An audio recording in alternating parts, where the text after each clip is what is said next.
We're live. What happened? Hi. Hello. Hi. We're live.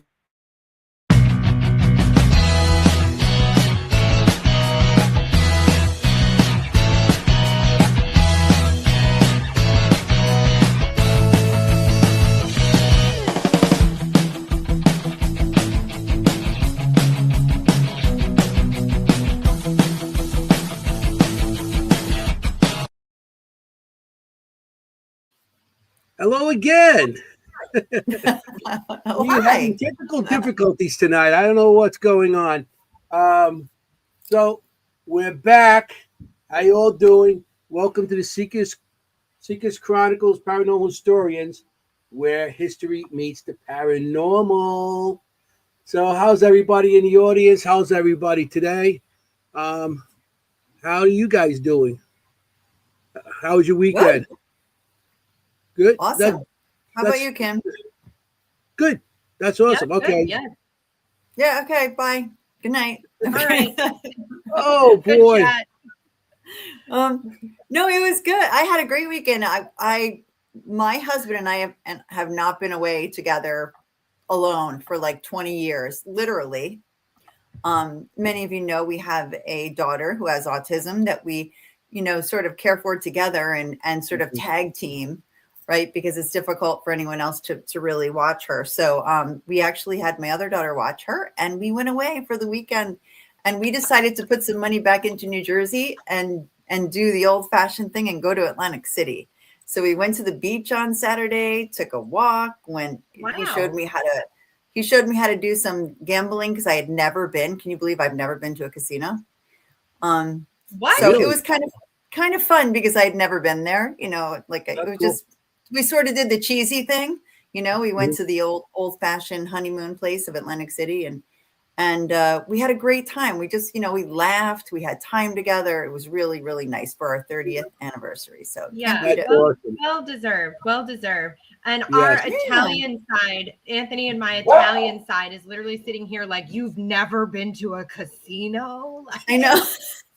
What Like, I grew up in a casino. hey, how that happened? I don't get it. What's going That's on? funny.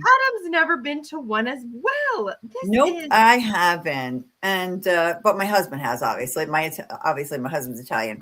But Kim, right. I've been right, waiting right. all day to get to you because today's a big day. Well, I'm actually going to start this because you brought up the casino, and this is to everybody here. I will give you my secret tip on the casino. Oh, I love it. Play the SWAT game Enchanted Unicorn. It has never let me down.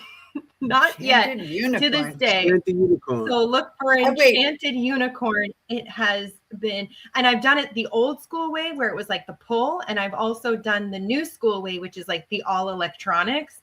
And love it. both versions, I have never ever failed me. So I highly Is recommend. that the nickel slots? Is that the What? Wait, nickel slots? Enchanted Unicorn? Aren't No, all unicorns enchanted? The yes. nickel slots. I remember those. Yeah. Yeah. You pull and yeah, it's great. I highly enjoyed it.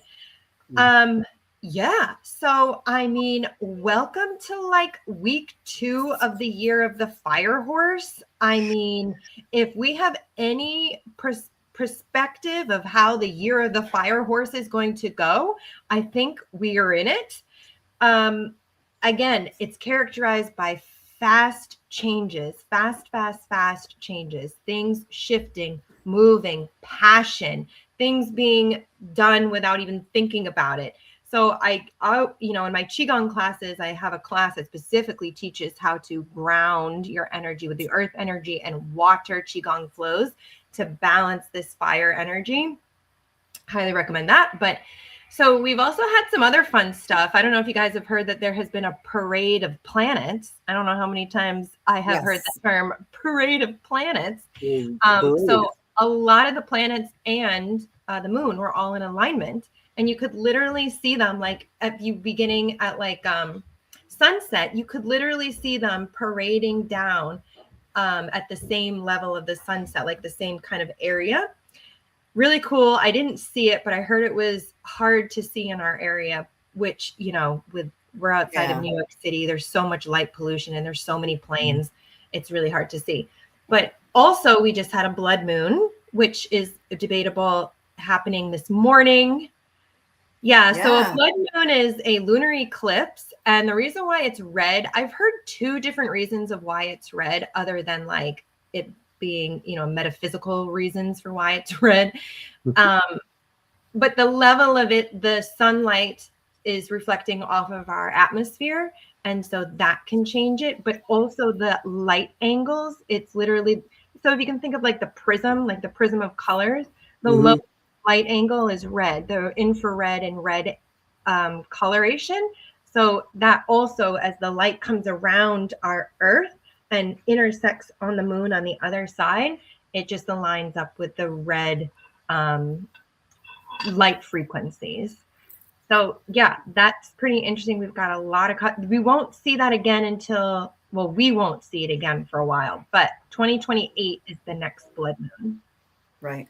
Okay. Yeah. Right. Yeah. So, this morning. when I knew I'd seen that picture of the blood moon, I said, I have to show that a little bit there. That's So right. I thought that's pretty cool. Yes, it is an interesting omen in these times.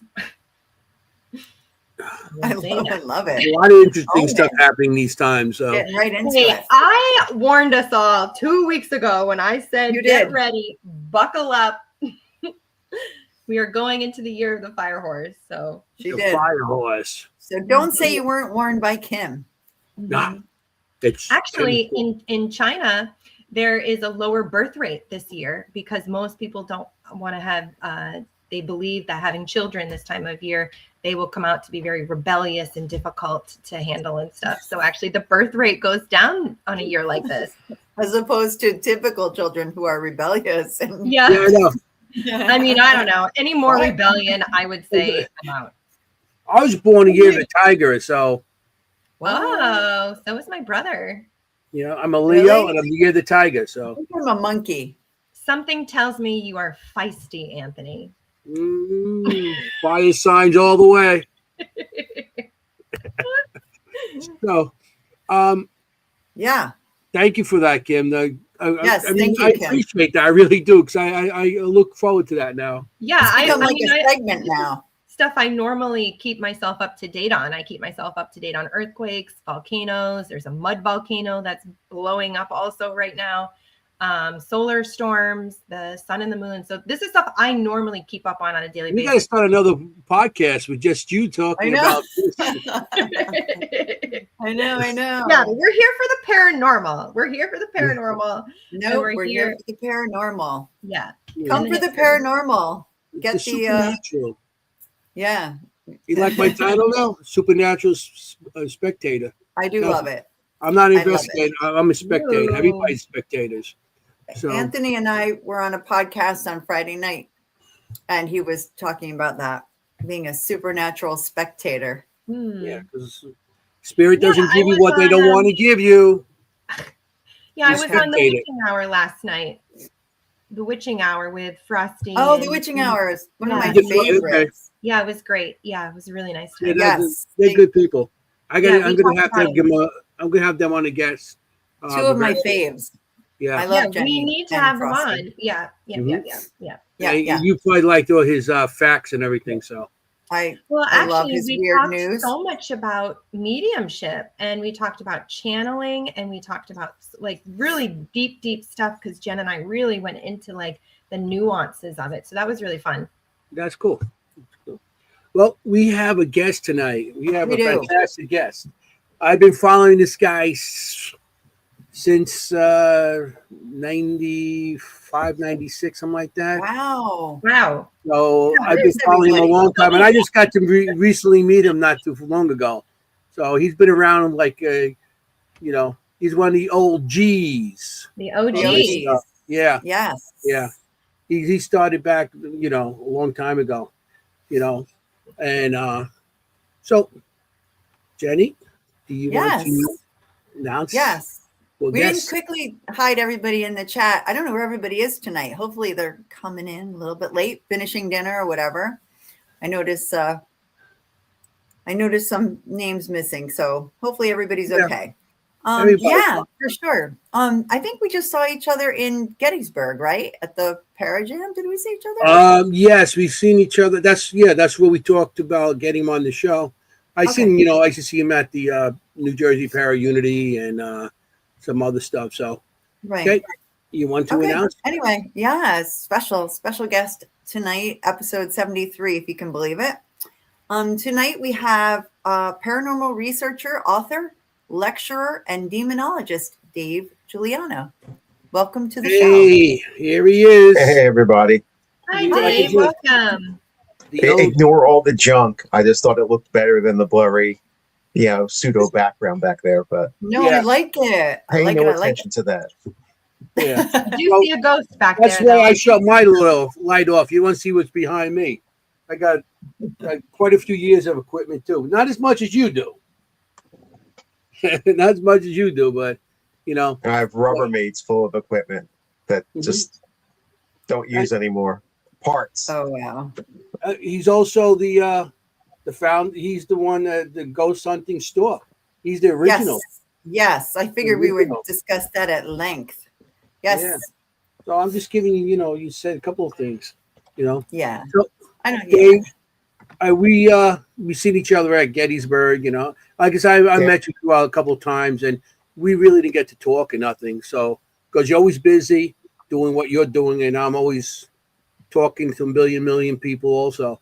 So just I know, and I started following you since Shadowlands. Wow. And that's why I said I go back that far. I think it was 96. I got my first computer, and the first thing I went on my computer, I'm looking for ghost hunting things. And I come up with this thing, Shadowland. And Shadowland had all these stories of all these people that went on investigations or just stories of what they experienced back then. And 96, you know how it was, a little taboo. Like we weren't allowed to talk about it so much. I know in my part of the world, we couldn't talk about it much. Here I find your somebody's growling. It's not my stomach. My part where we couldn't talk about it. So when I got to see your thing, I'm like, people actually go and investigate. Because I was doing it way before that with dowsing rods and all this other stuff and everything. And I've been experiencing stuff since I was a kid, back in the 60s. And so when I came across your website, I was like, this is cool, And matter of fact, I actually wrote stories on it. Matter of fact, I went on it to look back to see if I remember. I don't remember any of the names. You got too much stuff on there to go back that far. But haunted locations, I actually put a little haunted location on there in Astoria, and it's still on it. Oh, wow. The experience I had. That was, I think, 94. I started it in 94, back when the web was just black and white. There was no images, there was no background, it was just text. And I did the same thing. I went on looking for ghosts, cryptids, all that kind of stuff, and there was nothing. So I basically put up my story, what I experienced, and invited people to, and see what happened. I didn't expect anything. I think right now, we stopped updating it, maybe 10 years ago. But I think there's 16,000 stories up there right now.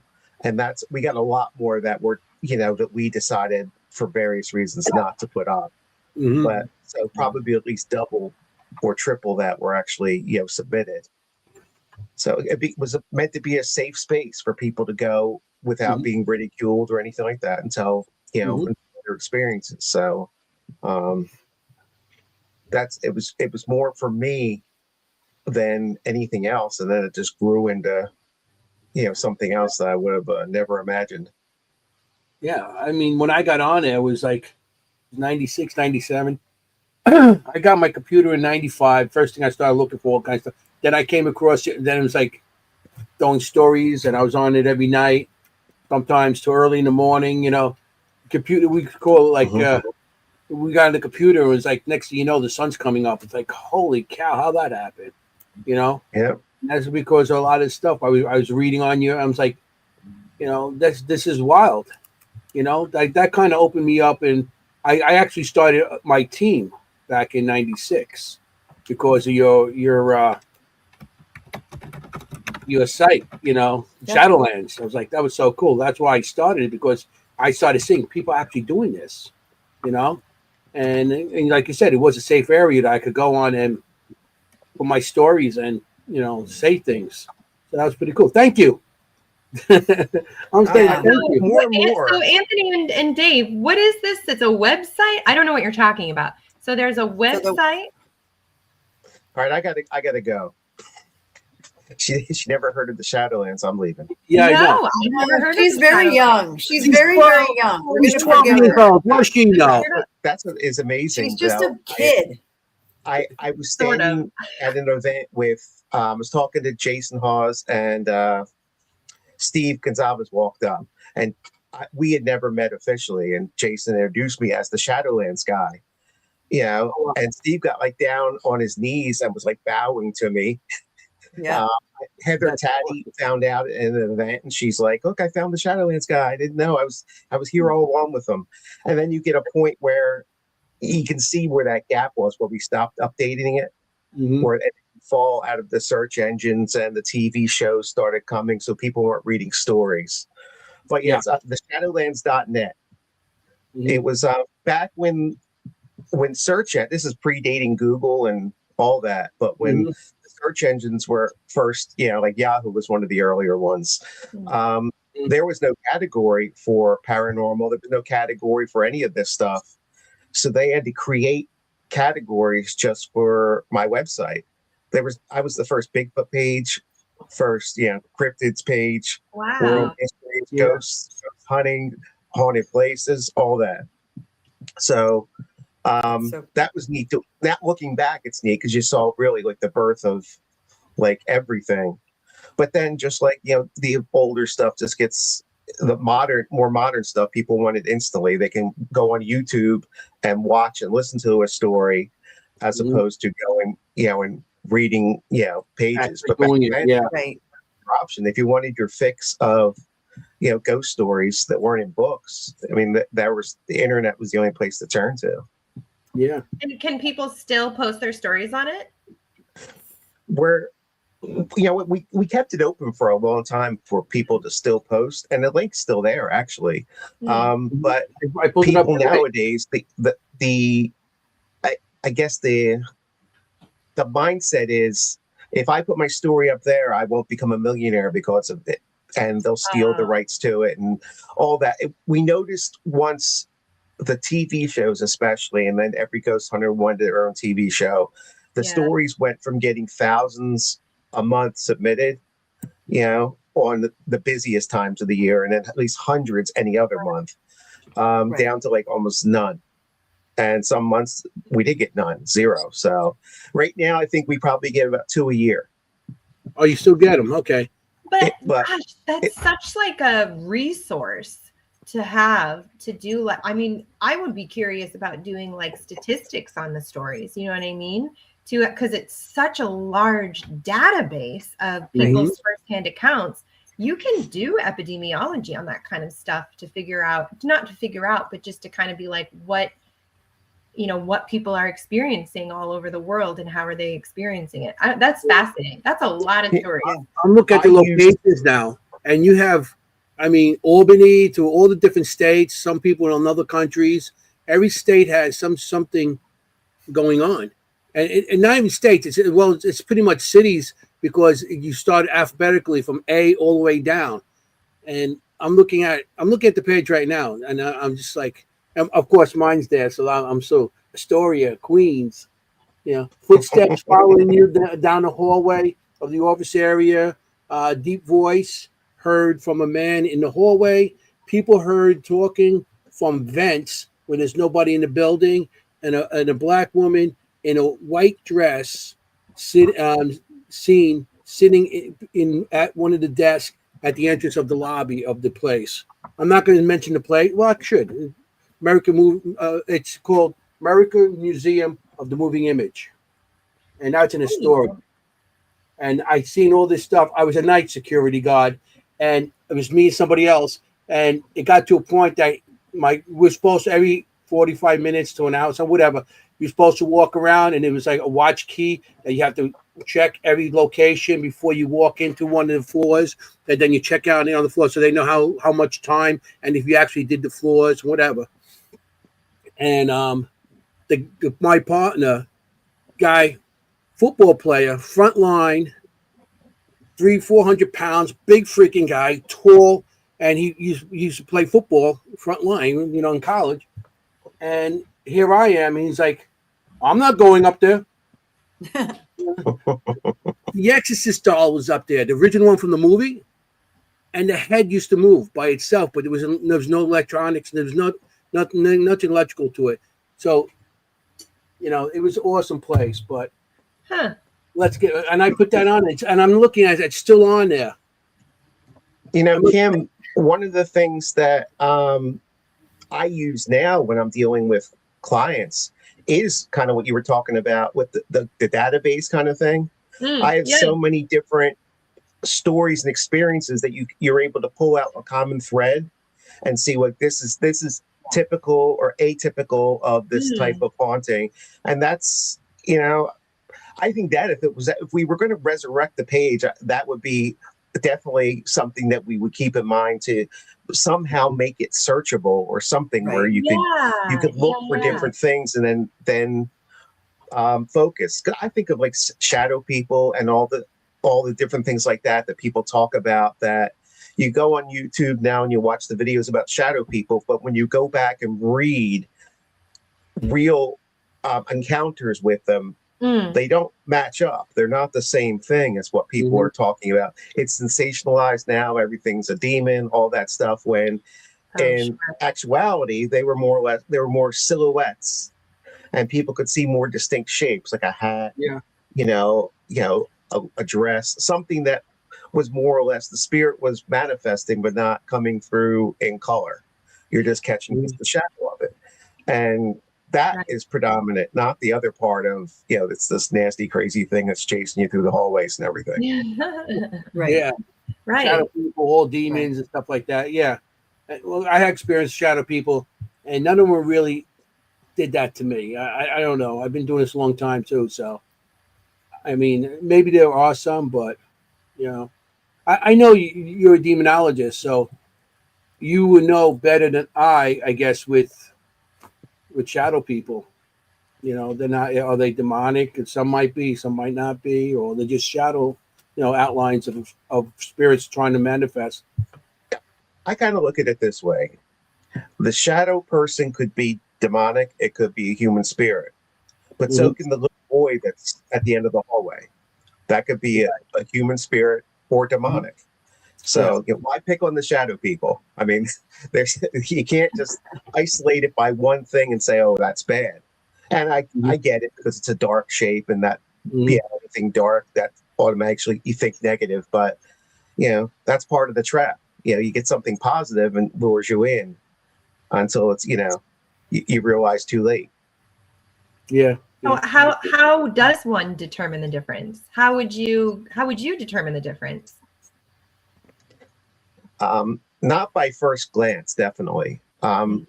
We go in and when we're going in and doing something, we're getting a questionnaire from the client. We're talking to them, and we go out and visit them. And this is all before we decide we're going to do anything yet, because each case is different. It's a different spirit, it's a different location, it's a different person.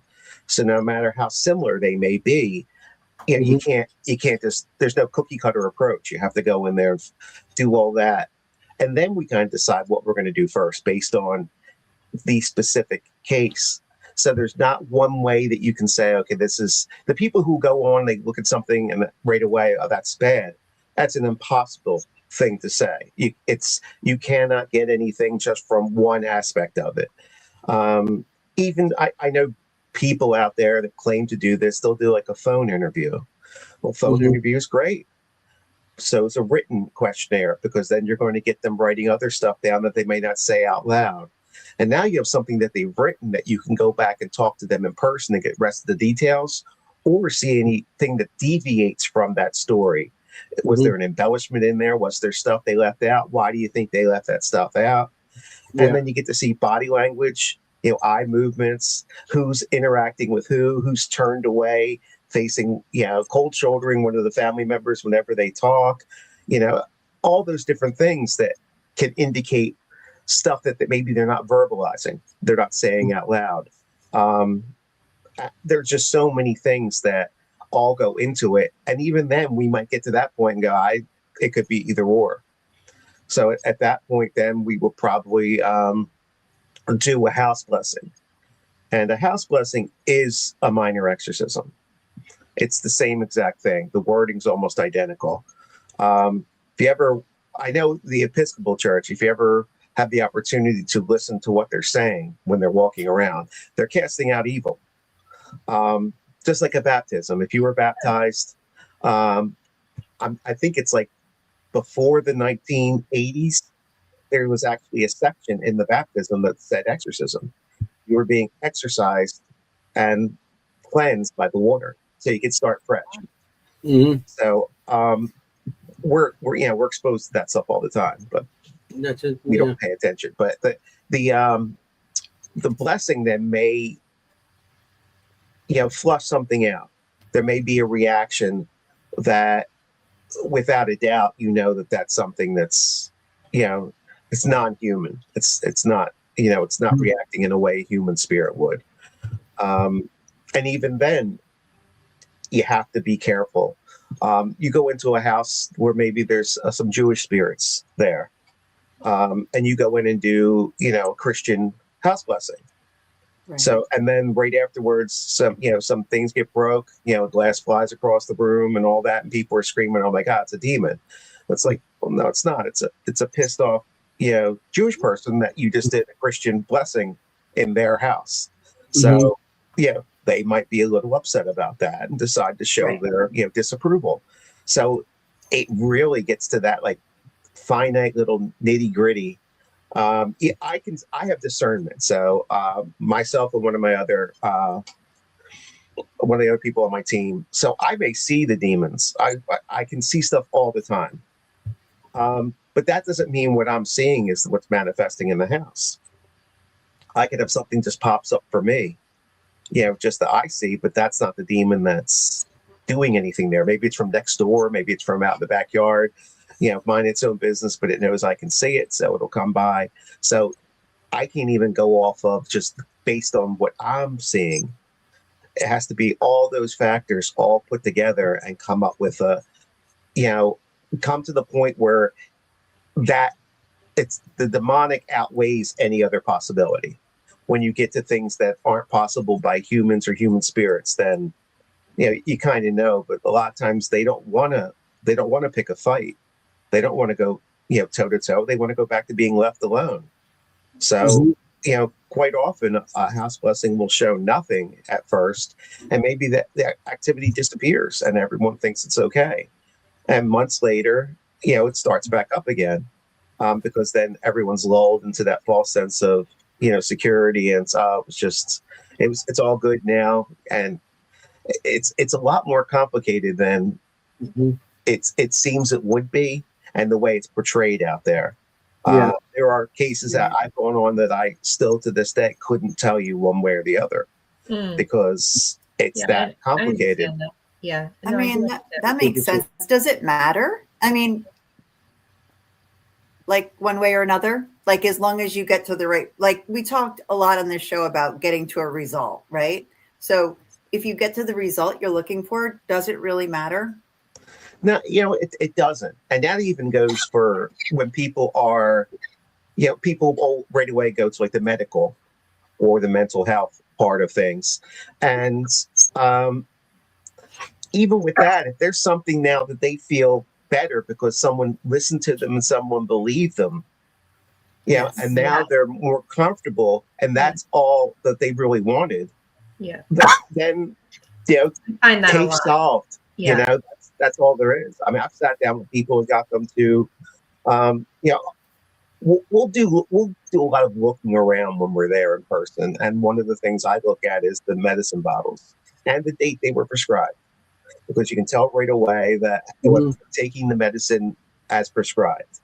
And if they're not, I will bring the bottles out to the table where we're all sitting around and saying, hey, it's obvious you're not taking them as prescribed. And I'll tell you what, you take the pills and follow all the doctor's orders for 2 months. And if all this activity is still happening in 2 months, I'll be right back out here. And most of the time, you never hear from them again. Now, whether they decide to say, screw this, they're never going to listen to me, or they actually took the medicine that works, I don't know. But I like to hope that, they listen, because I sat down and listened to them and I didn't look at them like they're crazy. Because people who have mental health issues are just as susceptible to, having spirits mess with them, or even more susceptible to the darker spirits coming after them, because they're an easier target. So I pay more attention to that. I know people that in the field that will not handle any case that someone has, even like the slightest inclination, they have anxiety or depression, they won't take that kind of case. Because it's still viewed with when you say mental illness right away, you got people, whether their eyes are rolling or their eyes in their head are rolling, you got a lot of people out there that still look at it funny, and well, that's just that's just someone crazy. And a shame. That's a shame. The clients will start out sometimes, they're like, you're going to think I'm crazy. And I'm like, you may be batshit crazy, but that doesn't mean I'm not going to believe what you're saying and what you're experiencing. I try to use humor to like break the ice a little bit. And so they understand. It's like, hey, I have anxiety and depression too. What medications are you on? Oh, I've been on that before. It didn't work too good for me, but I'm glad it's working for you. That kind of like humanization of stuff. And letting them know that being open and vulnerable to regular everyday stuff, as opposed to just saying like, oh, I experience ghosts too, I know what that's like. That goes so far. But when you can relate to them on another level, you're going to get a lot more ways to solve a problem and come to a resolution, because you're getting stuff that other people are simply just ignoring because of maybe a stigma attached to it. I don't mind sitting down and talking about depression with people. That's well, I mean, it's an interesting 20 years ago you didn't, but even now it's still stigmatized. And it actually, what's coming up to me is like, well, the chicken or the egg. Are they depressed because they're in an environment that is potentially a negative environment? Doesn't necessarily have to be an entity at all. But are they in depression because the energy around them is depressive, or spirit is depressive, or did their depression come first and then the spirits were attracted to that? It's I don't know if we know the whole time. And I think it goes both ways, but that's interesting. See, I would hire you based just on that statement alone, because that takes years for people to get to that point where they realize that you have to look at that. We get things like people drinking, a lot, and people will go, well, they were drunk, that's why they're seeing these things. Well, when did they start drinking heavily? Right. Before the activity, or after and because of the activity? You have to look at all that, and if you don't, you're missing one whole possibility and one whole side of it. Absolutely. So you really have to do that chicken and egg kind of on every little aspect of it to see what is the cause and effect, what's the catalyst, and if you don't, you miss so much stuff. That's what I mean. It's so deep, you have to dig into stuff. It's time consuming, and people are impatient. They want you to come in and wave a magic wand. Oh, sure. And get rid of everything. And if you have $2,000 or so to spend, there's someone that will come in and wave a magic wand. And it won't do anything, but they'll feel better because they paid for something, so it must be better. I come across that a lot too, and it's a shame, but I know as an investigator doing private homes, and you go and they go, how much you charging? I said, nothing. And they're like, really? And they look at you like, are you for real? What are you doing? It's like they have to pay for it to think that it's going to be better than what you're doing for free. And you're going in and you're giving the clarification if there's something there or not. But they think, and I had come across, even with my drawings, oh, how much? I'm like, they're not for sale because, this is my personal experiences. I'll tell you the story behind it. They're not for sale. It's like my own personal thing, but they feel that, I don't know, it's, if they don't pay for it, it's not good, and I've been seeing that it's not quality. It's like if you went to Macy's and bought a shirt, it's the same exact shirt that you could buy at Walmart for half price. There are a lot of people that we know would go to Macy's and buy it every time because it has, you get to take it home in the Macy's bag. It must be better, even though you can show that they're identical. And that's kind of what we deal with too, where people think they're getting a better person, a better value or whatever, because they're paying for it. And unfortunately, Well, I will also very say questionable, but yeah, I will say we come from a society that wants an exchange, but there's a lot of people that it makes them uncomfortable to not give something back to you as a thank you.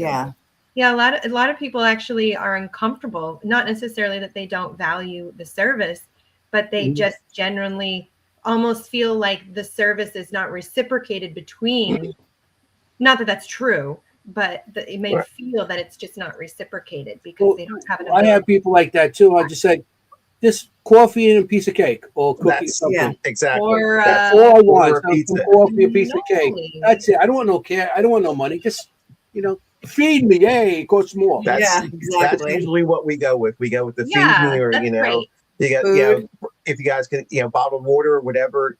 That's that kind of exchange, because it's still something physical there. That you're exchanging. So I prefer that. There's people that have offered us money, and we're 501c3 nonprofit, and I still would rather not take that.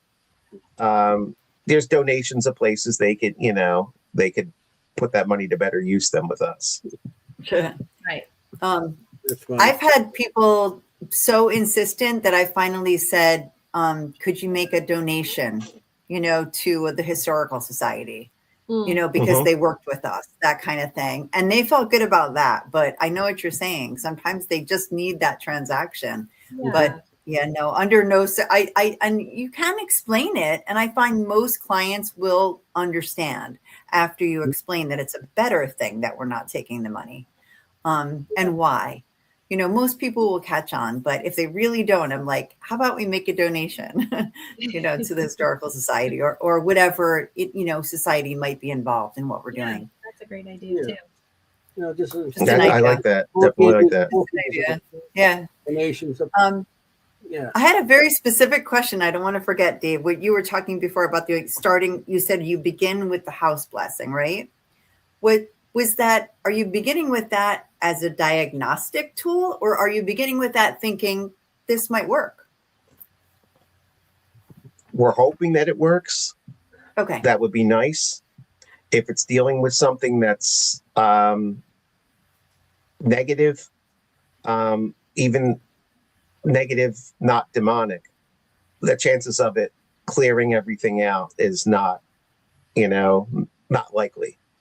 Every time you get a surprise where maybe something, it was just an initial beginning of something, and you're able to kind of clean the house out, take charge. They follow up with what they need to do to maintain that. And then that can work. But if stuff's already underway, coming in and trying to clean it up by just doing an initial cleansing basically isn't going to solve the problem. It's going to more flush out areas or potentially spirits. I mean, Ed Warren used to call it religious provocation. And, that pretty much is. You're bringing in, this. If I'm doing it, it's Christian based. Now I have people in the group that are Wiccan and other religions. So depending on what the client is, we would use that. But for me, I'm using holy water and blessed salt and things like that. And if there's something negative there, sometimes that will just provoke it.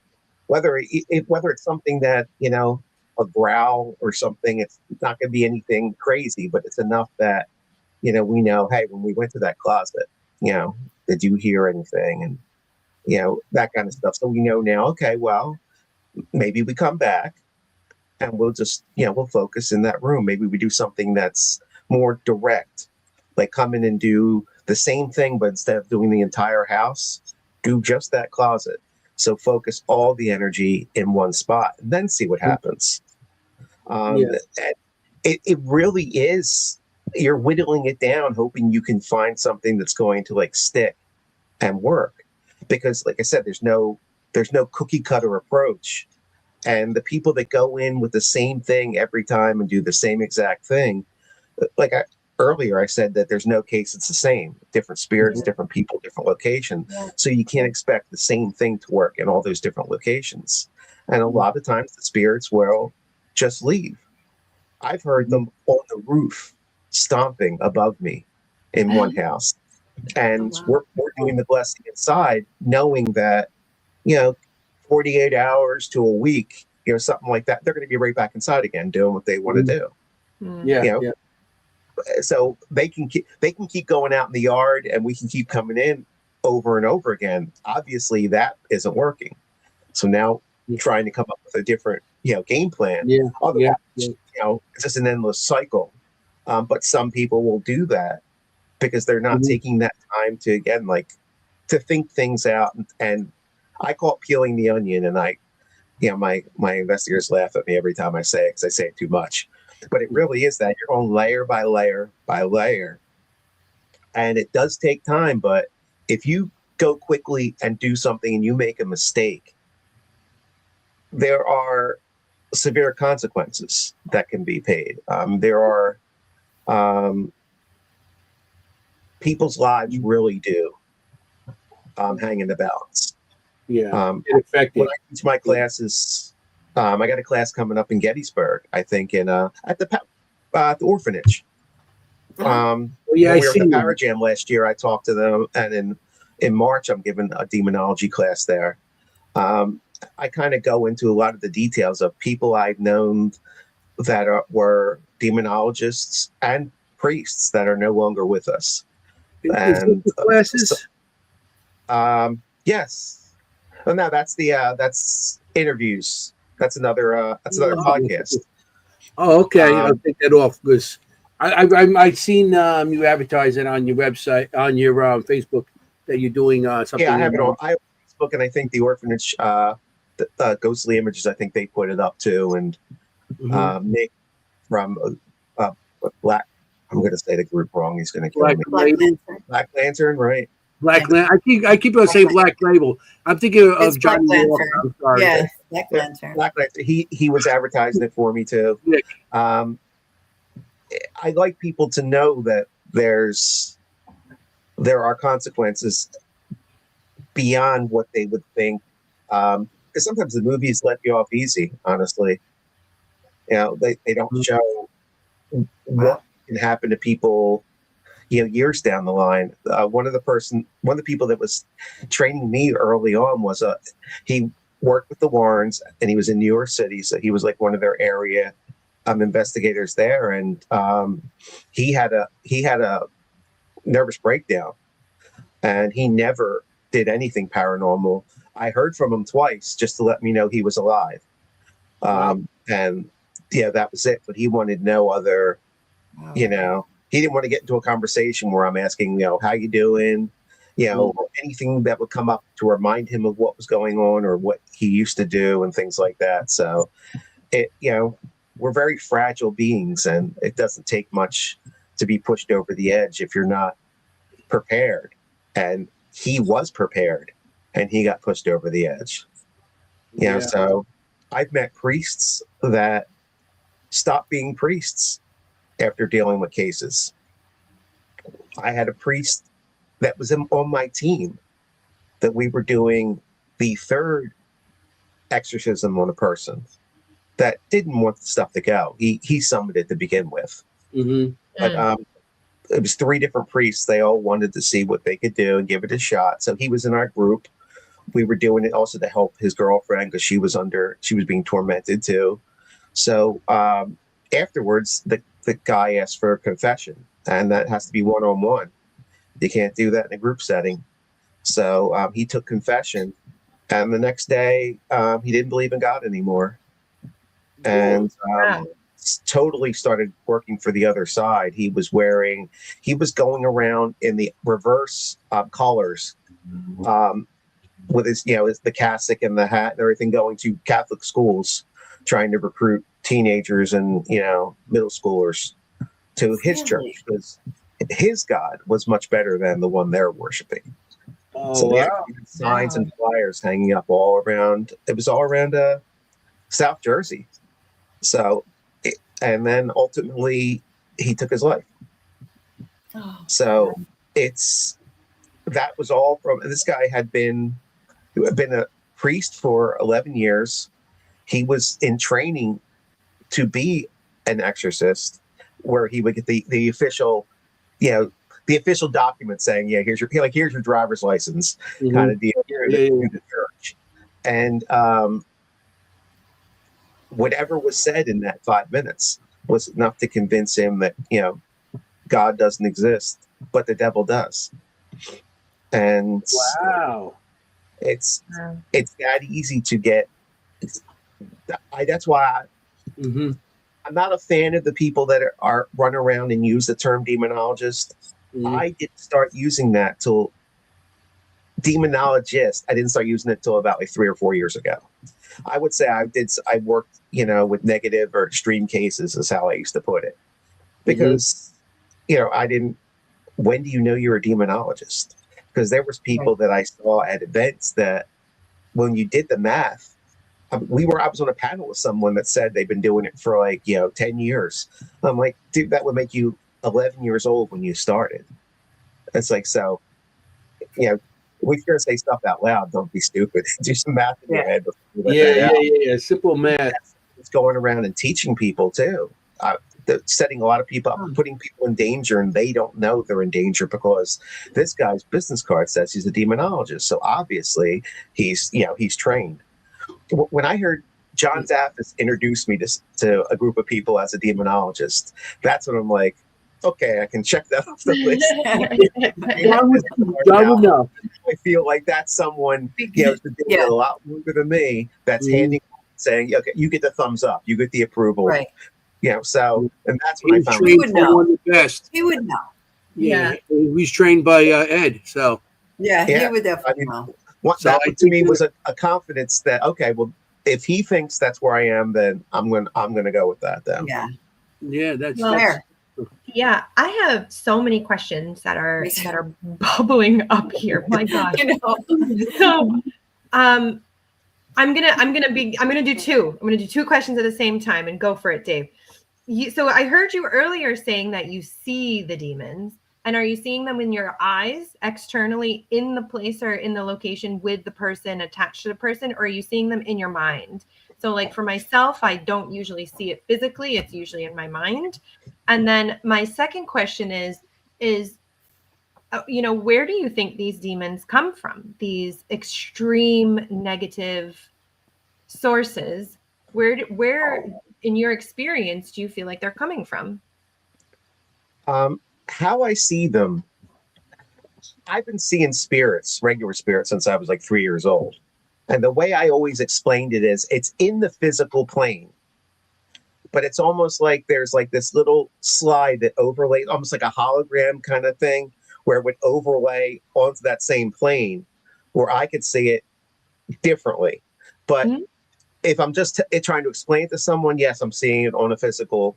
I see the physical changes, and I see them all the time. I could be driving down the street and I'll see someone that just turns and looks at me, or puts their body awkwardly, and then their face kind of changes. And it's got Emily Rose, the exorcism. Emily Rose has some good examples of that, where the people just are like manifesting a little bit differently, like possession.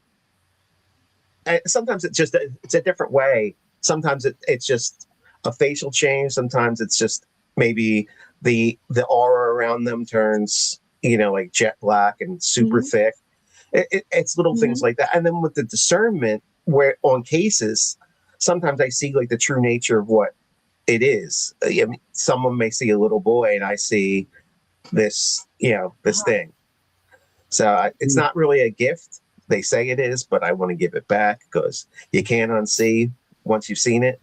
Yeah. So it's like, it takes a lot more to, I guess, I'm watching horror movies and I'm like looking like, I've seen that, seen something like that. That's not that scary.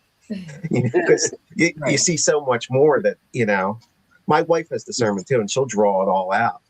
And I show them at my class too. And, some of them are terrifying, and, but you think how many have I seen over the years that I can't go back and erase. So it's definitely air fuel. What was the second question? Oh, yeah. Thank you for that. Thank you for answering that. The where do you think they come from? Where do you think these I don't even want to say I don't know. It's a word beyond negative. I don't even know how to say it, but these entities, where do you think they come from?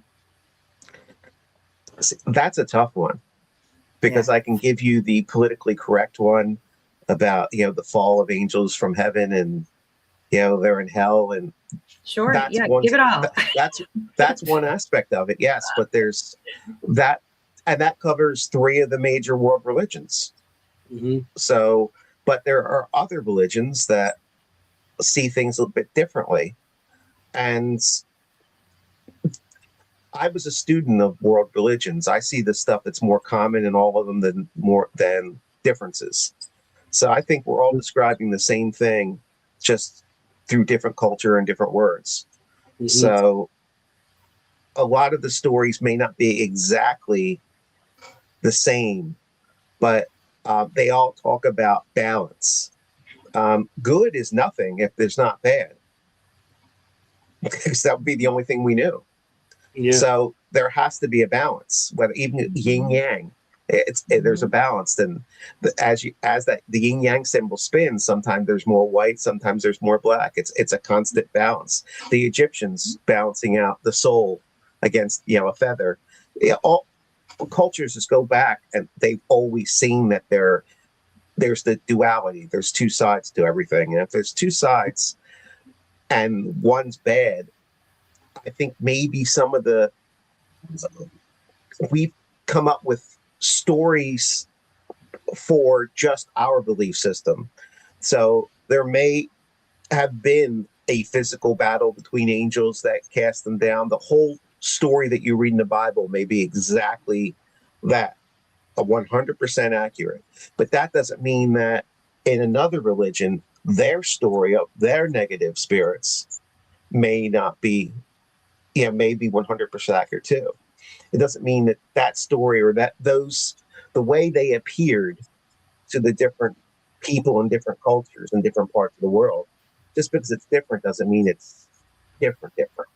It's just the stories are different, but the end is the same, where you have these non-human spirits that were never human that like to do bad things to people who aren't on their side.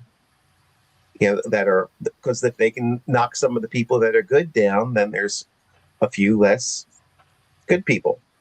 And it seems like it's easier to turn someone bad than it is to turn someone good. So they always have that little bit of edge on us anyway. But that's the way in my head. That's how I think of it. That's why I know that when I'm going in to a house that is not Christian, I'm not going to do the house blessing, because the house blessings I'm doing are Christian, and I'm not going to assume that the entities there are Christian. I've done cases with in Jewish households where we changed it up. I did do stuff there, but I had to change it up a little bit because we had to leave out the New Testament. We had to go back, to old school. Jesus, Mary, Joseph, all those guys, they were all Jewish too. So we have to go back to the Old Testament, Psalms and things like that, and go about it a different way, because we're still in the same quasi belief system, but you have to fine tune it for their beliefs. So me coming in, even though we're talking about the same devil, the same angels thrown out of heaven, I can't go in there and, tell them that Jesus is casting them out, because, he's a prophet, Right. but, not a Messiah. So then right there, you kind of lose credibility with the people. Now, all those prayers, they might be universally accurate. I don't know. The only time I ever found out you can't use something that you don't necessarily believe in was the Native American, and that blew up in our face because we were taught by someone how to do it, and we got the tobacco and we got all these things to do, and we made it 1,000 times worse because none of us were Native American. We were saying words, we were doing things, reading off a list, but we were not believing it. And if you don't believe it, And that's it's everything. nothing. Yeah. Right. Yeah. That is everything. Yeah. So we did have someone come in that was Native American and clean up the mess, but it was part of our mess too. So, I acknowledge that. I mean, that's how you learn. You make the mistakes. Unfortunately, thank God that wasn't a house. It was an office building, because it could have been a lot worse. But ego plays into it too.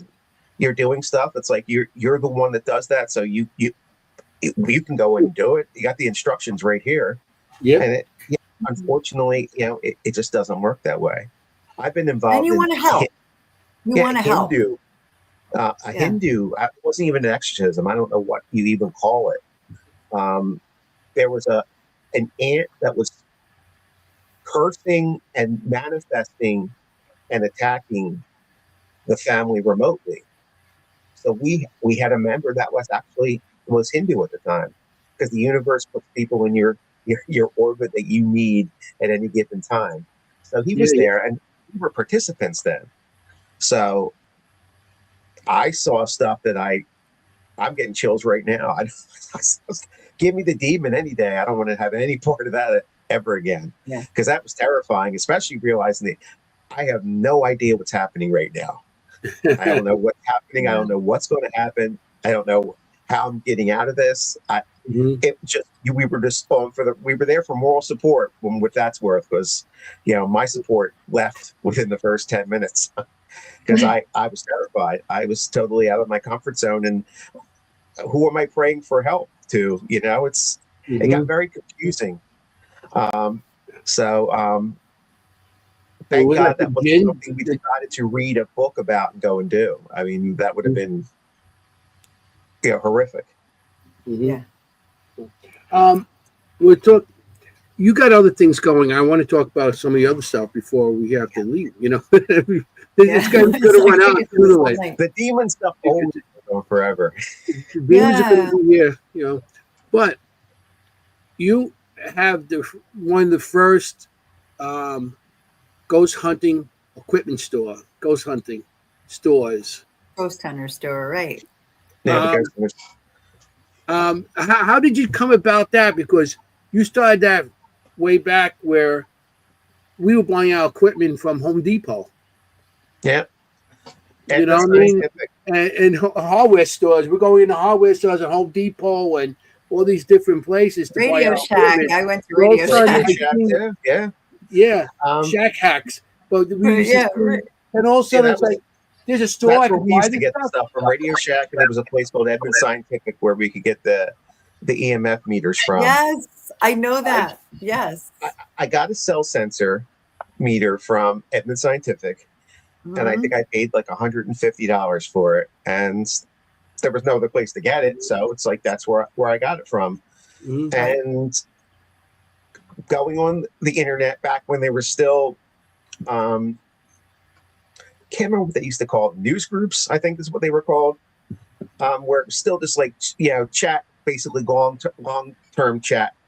And there was one about, it was a ghost hunting thing or ghost, and a guy was on there, and he seemed out of place, and he was answering very technical questions, and it wound up being the guy that invented and built the cell sensor.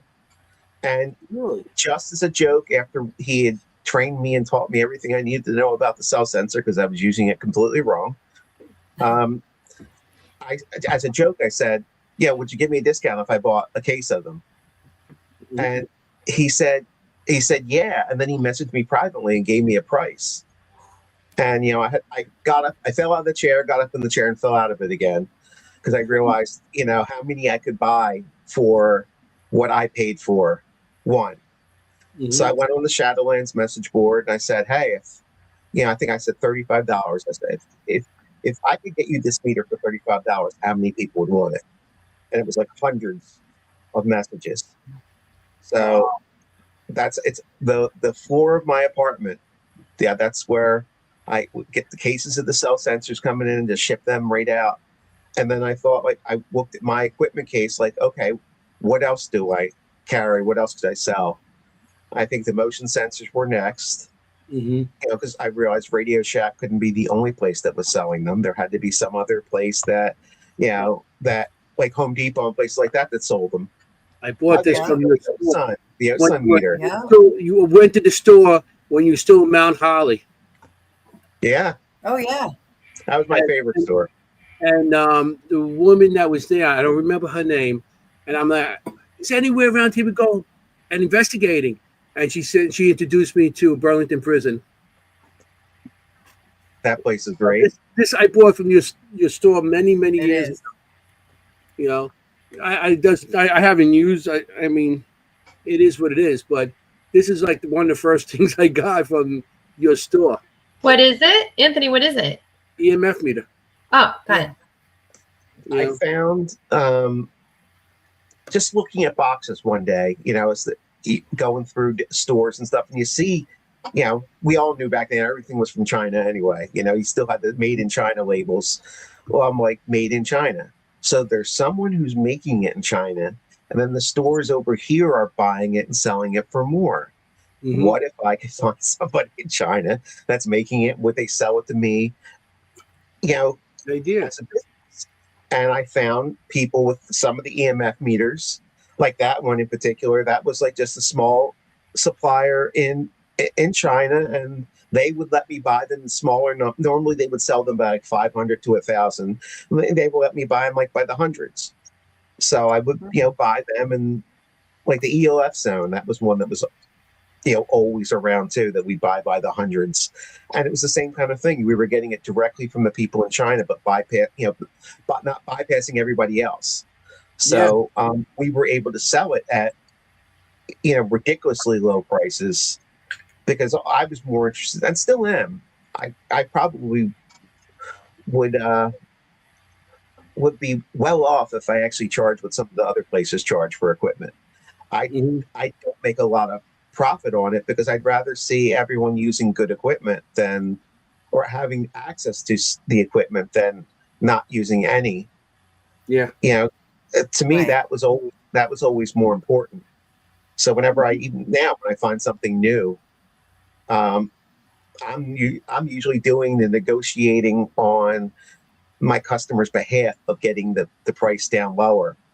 I've even had people that were already selling their products out there to lower their price, so we could both sell it at a lower price instead of having, someone out there selling it for more. So, but that was the whole goal of it, was to get stuff out there, and it just slowly grew. And then I knew I was bringing stuff for protection, St. Michael things, and what the hell? I almost like every couple of weeks I'd pick something else, and I'm like, I just go with my gut. This seems like it's good. I'll buy this, and then I'd see if it sells, and if it starts selling, then I'd move on to another thing, and just kept adding stuff and adding stuff. I think there's like 750 things on the store currently right now, and I don't think that's the most we've ever had. The online store has more than the physical store did, just because of different variations you can get and things you can customize and things like that. But the whole process is, the thought process is still there to try to get everyone something that, it's their stuff that's super expensive that I can't afford if I didn't have the store. But there are people who are going to have that money. They're going to put that out for something that's, high end. I'm driving a used truck. There are a lot of people in my neighborhood that have brand new trucks.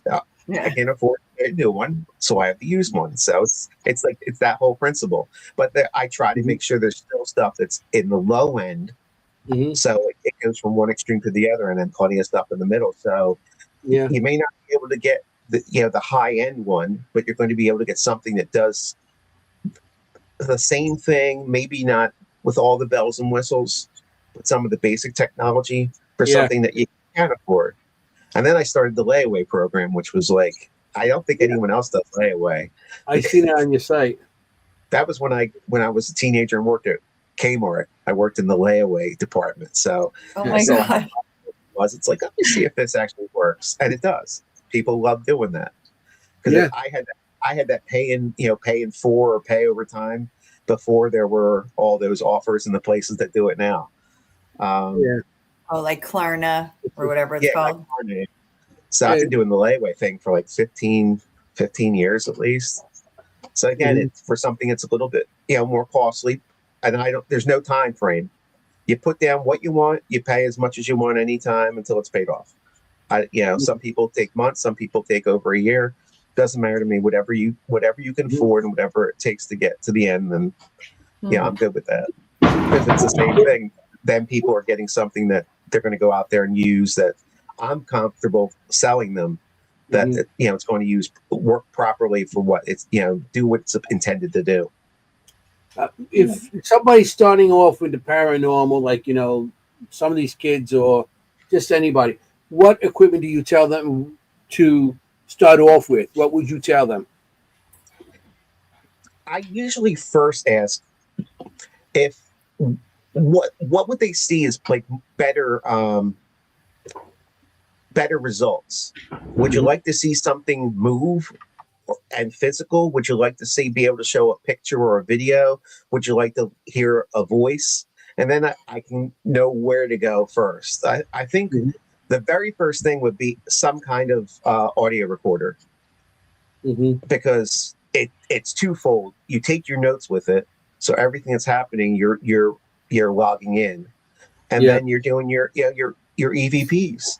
And if you're interviewing clients or interviewing witnesses, anything like that, you can record that too, because you're not going to remember it all.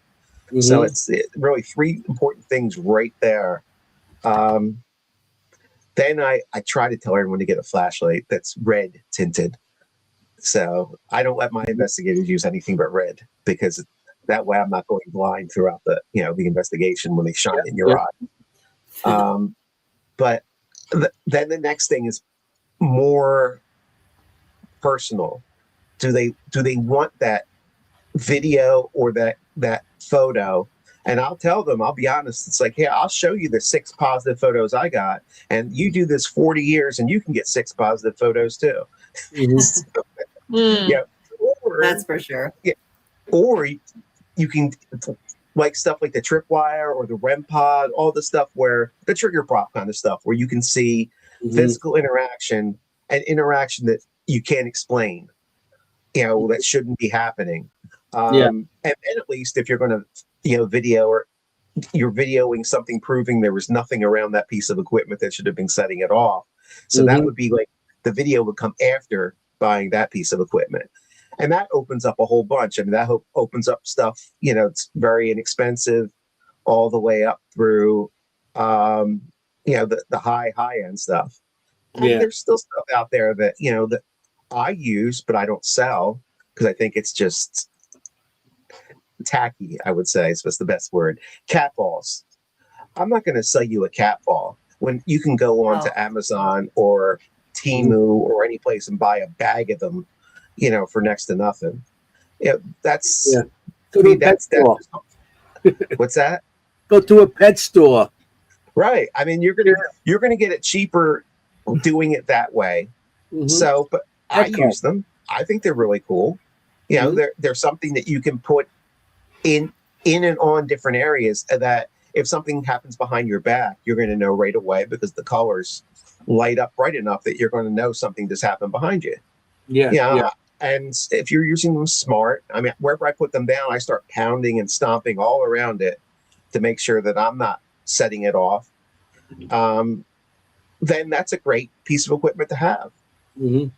but that doesn't mean, you can still get good stuff and use it properly. But I'm not a fan of the people that are taking advantage of the people that, of the paranormal community. Yeah. That's, I know people, as soon as a new piece of equipment come out, they're buying it. And then I'm looking at the piece of equipment, I'm like, that's just a newer version of something from the past with the same bells and whistles, but it's in a fancier box. Exactly. Or they change the color of something. Yeah.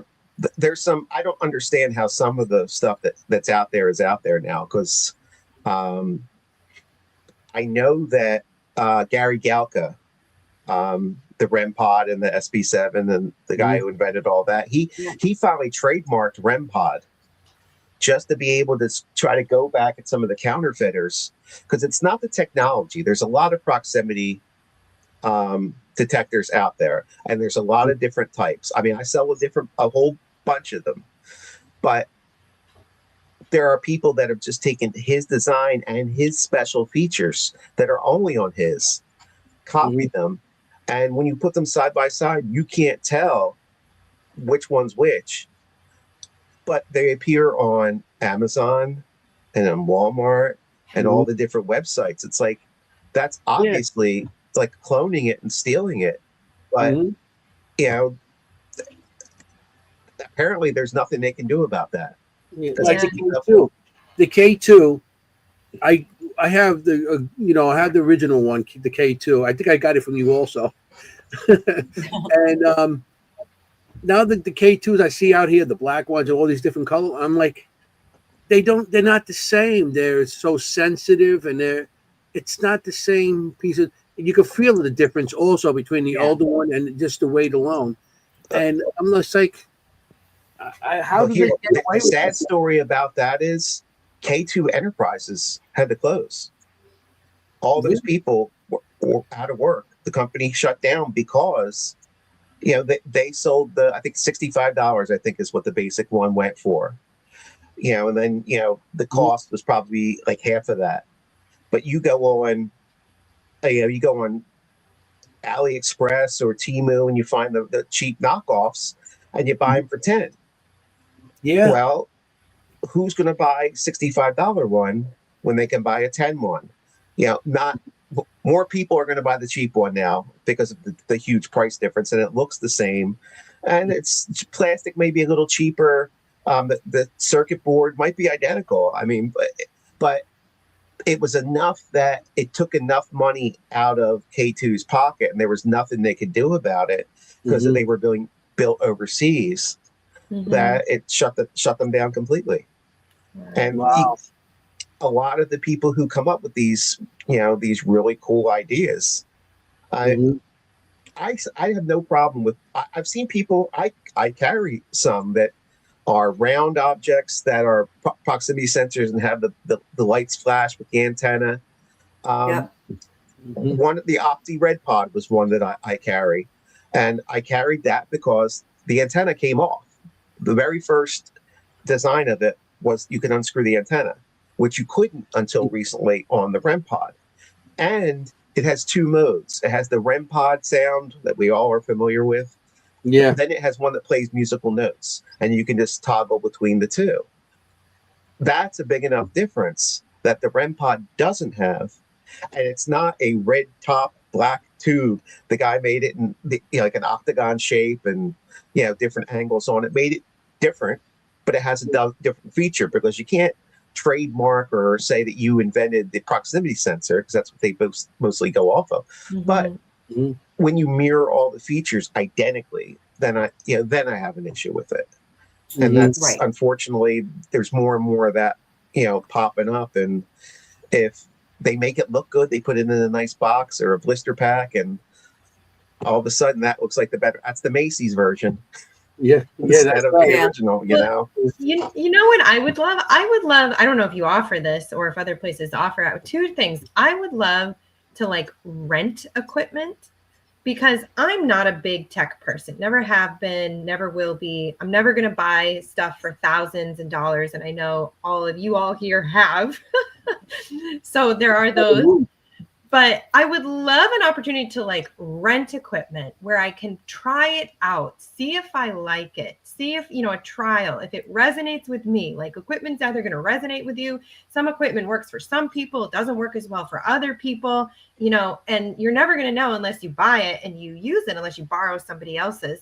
So I would love something like you could rent equipment either at a lower price, and you could try it, or even having.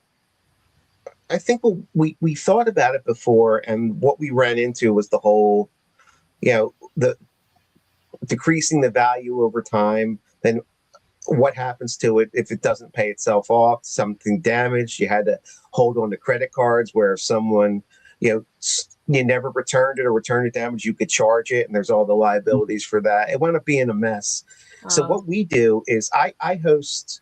Through the store, I have another thing that's Haunted Explorations Events. And it's basically just the event part of the Ghost Hunter store. And I bring equipment from the store, especially like the newer stuff, and set it up all over the location and let people test drive it. Right. So that way you can see what it's like actually in a place and get to use it. So for a night, you're getting to test drive it and then see if that's something, that you might be interested in getting. And that was the compromise that I figured out. So people are still getting it. And for the most part, the stuff that you're seeing at the events is just my stuff. So my personal equipment. So I'm using it. I'm going to be using it anyway. So if I put it out, it's going to be used one way or the other. So I'm not worried about the value of it. And in all the years I've been doing it, I think we had one thing that walked away out of all these years, equipment wise. So I'm not really worried about that either. So it works. It works for us anyway. I know there's a couple of event companies that rent equipment too, and there's some locations that do that too. And if you're doing it like that, eventually it is going to pay itself off. But I was more concerned with, shipping back to us. And there's just so many ways things could go wrong for, pricier items that we weren't willing to take the risk or the headache. And I don't think any online site that I'm aware of anyway does the rentals. I haven't seen anything like that, but it's just something, because I know equipment pricing is getting wild. And at this point, it's usually like one person on the team has one piece of equipment, another person has that other expensive equipment, another person has the other. Is she talking about us, Jenny? I don't know what she's talking about. Which is great. Sometimes that's the best way to do it, right? But yeah, it's great when you're all together. But if somebody's not there, then you're missing a part of that really important equipment that everybody uses as a group. So I don't know, just something I always wonder about, or a rental ghost party box, because there's a lot of that's a good idea out there that really are interested. Dave, did you sell this? I don't remember if I got this from you. I did sell them. And with this, I think I probably add on screen. Yep. So I probably got this from you. I remember those. Novelist. Yeah. Do you do resell? Do you have a section on the website that does resell? There are people that do that. We don't. Yeah. And I get people all the time saying, "Hey, I got this equipment. I don't do this anymore," or someone passed away or something, and they want to get rid of all this equipment. And it's hard to put a value on stuff without taking it out and testing it. And sometimes with some of the equipment, going out or going down the basement, trying out for 5 minutes, it's not testing the equipment to see if it works. There might be things that pop up on an investigation in a different environment that will show you. So it's I bought stuff for my team and I bought stuff personally that was, used that way. But I think Gotcha Ghost does used equipment. I think he still buys and sells some stuff, but it's very specific, very targeted. It's more or less going to be the high end stuff. And I think he's got a window of something like 60 days or 90 days where he can test it. And if not, then he will send it back. And until it clears that testing, you're not getting paid out. So again, that's a lot more elaborative system than I really wanted to do. Yeah. It gets really into the weeds, and I can just see. Yeah. I try to avoid angry customers as much as possible, and that just seems like that just exponentially adds angry customers. But that Yeah. party thing Yeah. idea, that Yeah. party box, now that might be something, because then you could have one set that you rented out here and there, and it was all after a while the one set I guess would pay for itself, and you were only worried about this one set. You could probably cover it with insurance too. So that might be something that's a little more doable. I haven't seen anyone do anything like that. Most of the places Yeah. like that do, like I know Hillview Manor, because I've supplied them with some stuff. You can rent the stuff there when you're doing your investigation.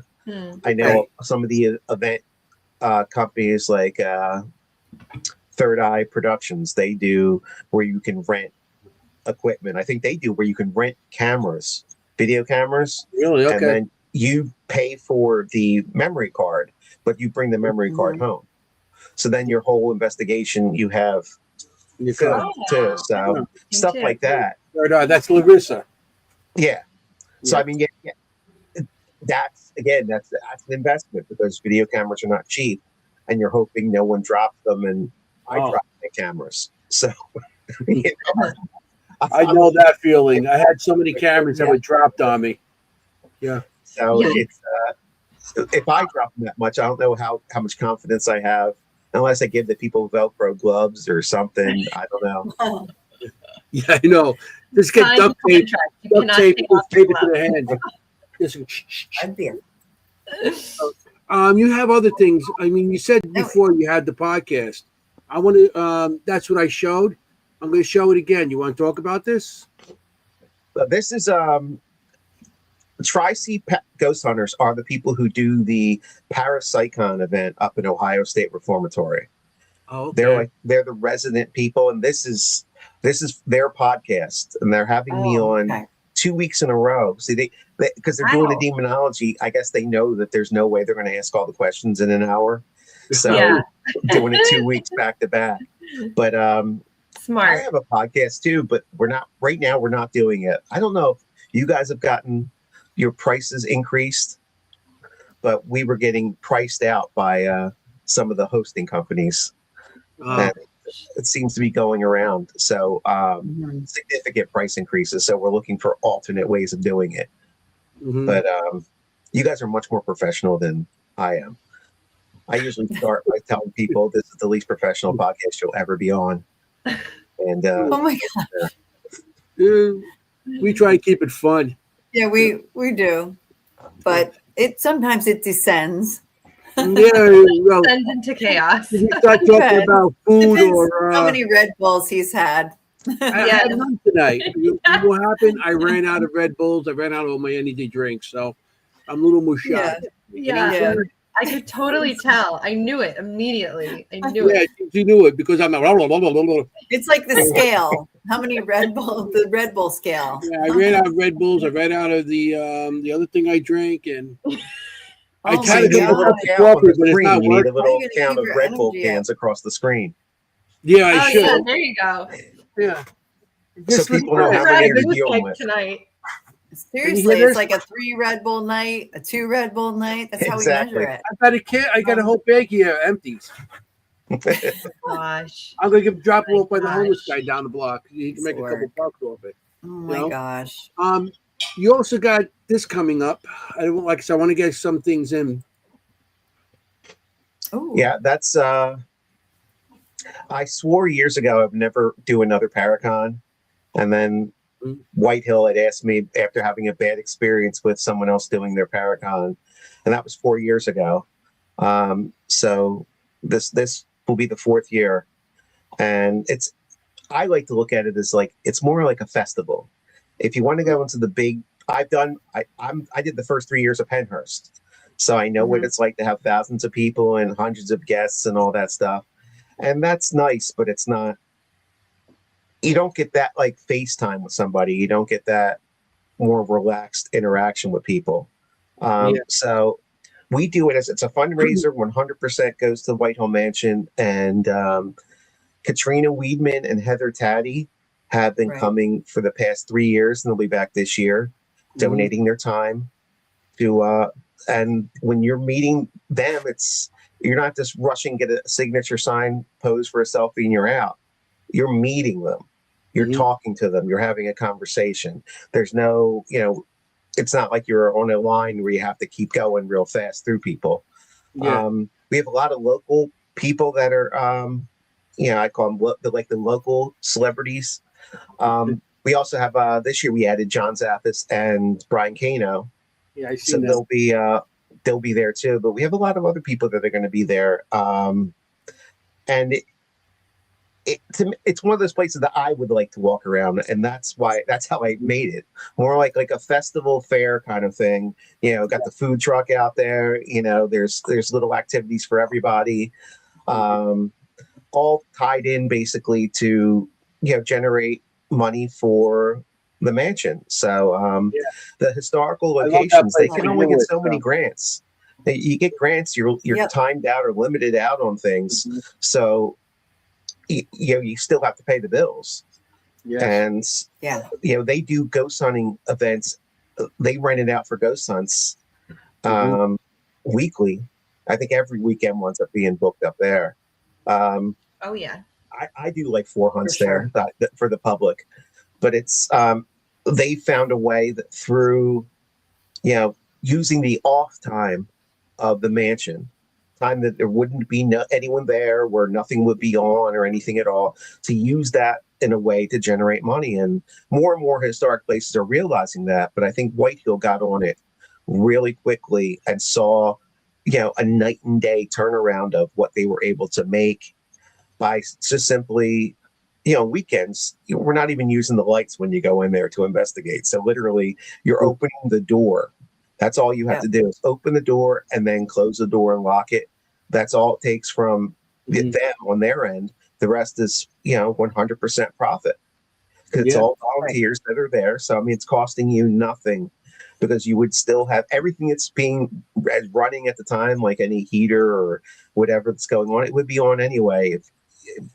So it's not costing you anything extra just to unlock that door, let people go in, and ghost hunt for a few hours and leave them. So it's a win-win, and more places are seeing that now, where they can make money. And Kyle lets you in, and then he sits in his trailer. Yeah. Or Dawn. And then you just do whatever you want. That's what's so awesome about that place, because there's so many different eras, and it was there 50 years before the United States was the United States, before it settled. It's an awesome place. I love that place. And Anthony, it's on the bingo card. We have a joke on our show that we have a bingo card, the things we mention every week. Literally every week we mention Whitehill Mansion. Whitehill Mansion. Every week we talk about Whitehill Mansion being such a great example, just for the reasons that you just gave. And plus we're big fans, we're fans of Dawn and Kyle. There's not a lot of places that I can't think of any more than 3 maybe, where every time I've been there, there's something has happened. Maybe one time it's just one little thing. Other times it's like crazy, but I've never gone to Whitehill. Even we would have our group meetings there, like on like a Wednesday night at like 7 for a couple hours. So we would experience stuff during the meetings. So I've never been there without something happening. Me either. So me either. I think I've been there 4 or 5 times. Never been there that something didn't happen. And sometimes it's extreme activity, and sometimes it's like a little bit of activity, but always, from like the 3rd floor, you're downstairs in the base. Also, you hear like people running up and down stairs and bangs and giggling, and you're running. So where the hell is that? You're running up there, and it's it's a great place. People haven't ever done that before, that's a great place to get your feet wet.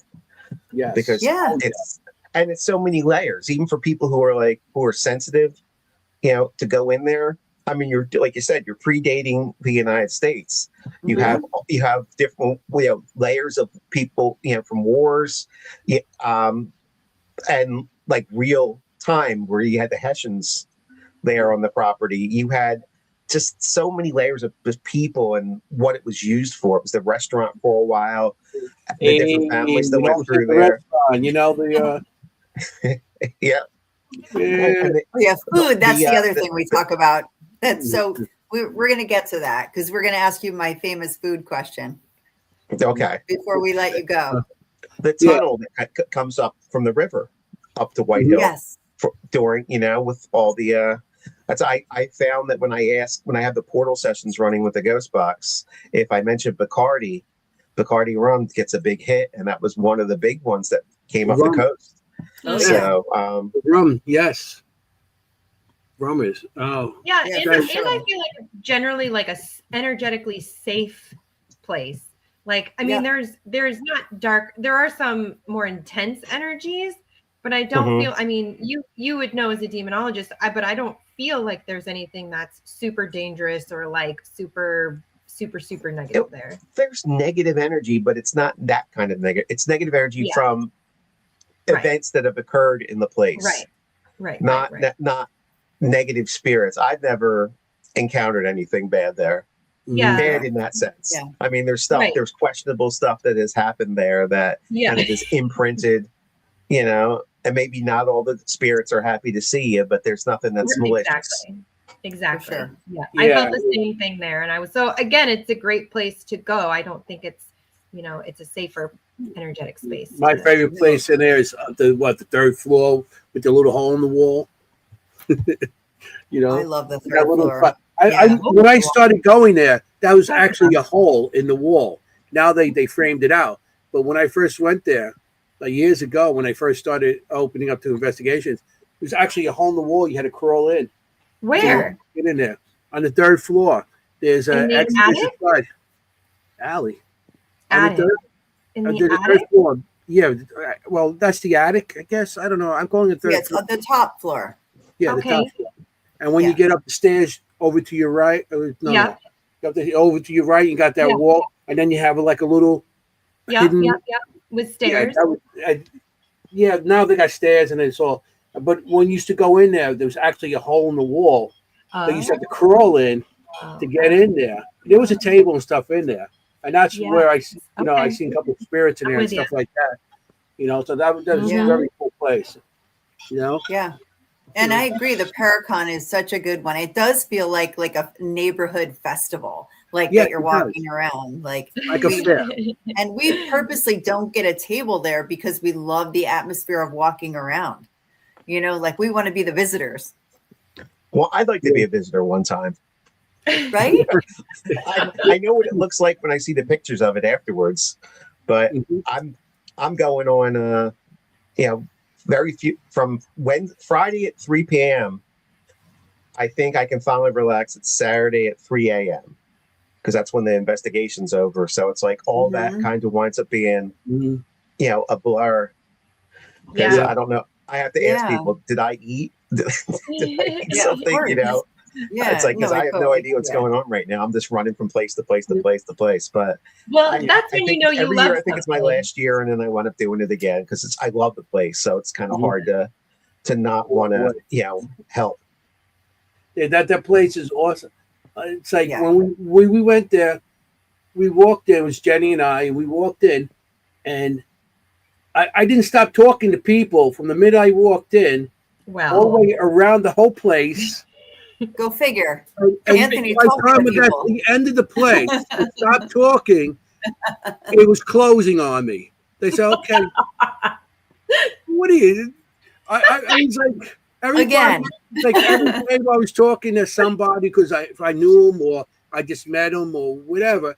And by the time I got to the end, they were closing. I didn't even get a chance to go inside to say hello to anybody. I'm like, I got to go inside. Well, they're all packed up. I'm like, damn.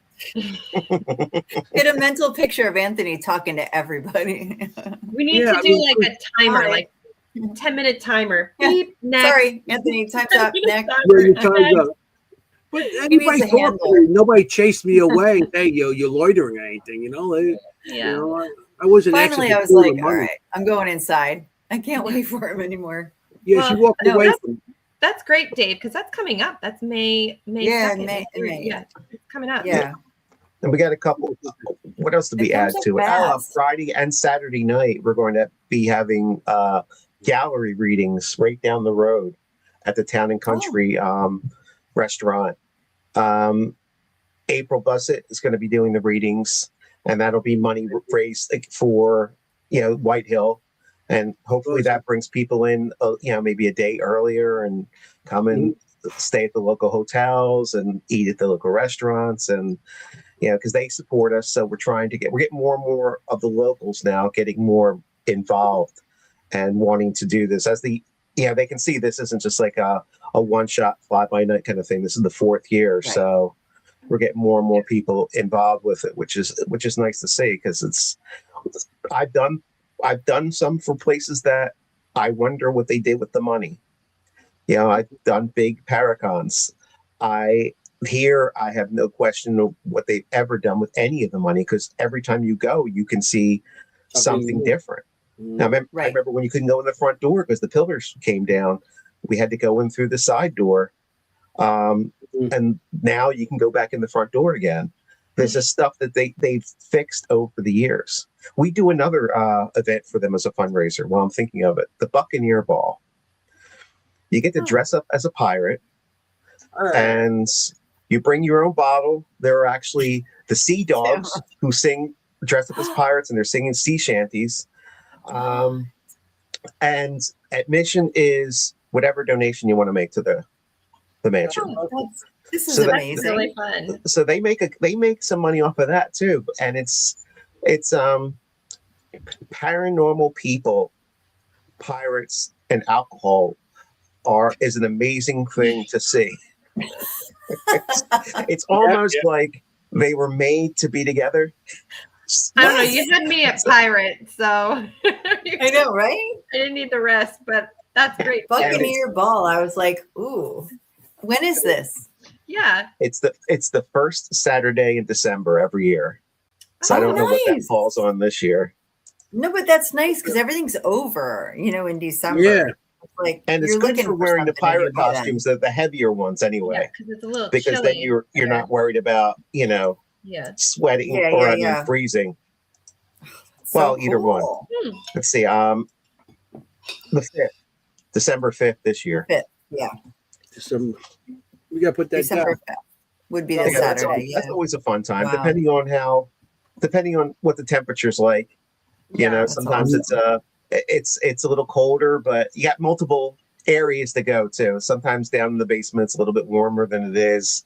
We were able to get some of the heat on this year, so it wasn't as bad. It was at least warmer inside than it was outside. The sea dogs doing their singing and everything. They're keeping that room warm.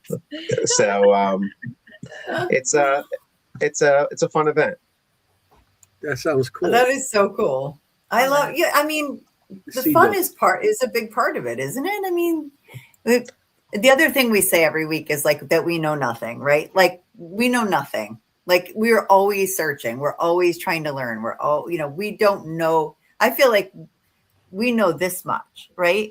Compared to what in the universe, right? And I mean, if we're not having fun doing this, why are we doing it? Right. That's the Buccaneer Ball didn't start as like a fundraiser. It started at our houses. We would have like blow off steam kind of parties, like 4 times a year, where the group would get together and we'd all just kind of like hang out and drink and have a good time. We didn't have to worry about no ghost talking, no paranormal talking at all. It was just completely social. And one time someone says we should need to change it up a little bit. I'm like, yeah, well, why don't we all dress up as pirates then? And the big light went off. It's like everyone had that same realization at the moment. It's like pirates. Yes. Yes. Let's do that. That is so cool. Anybody with a parrot on the shoulder? No parrot on the shoulder. Yeah. Someone did have the one that actually talked too.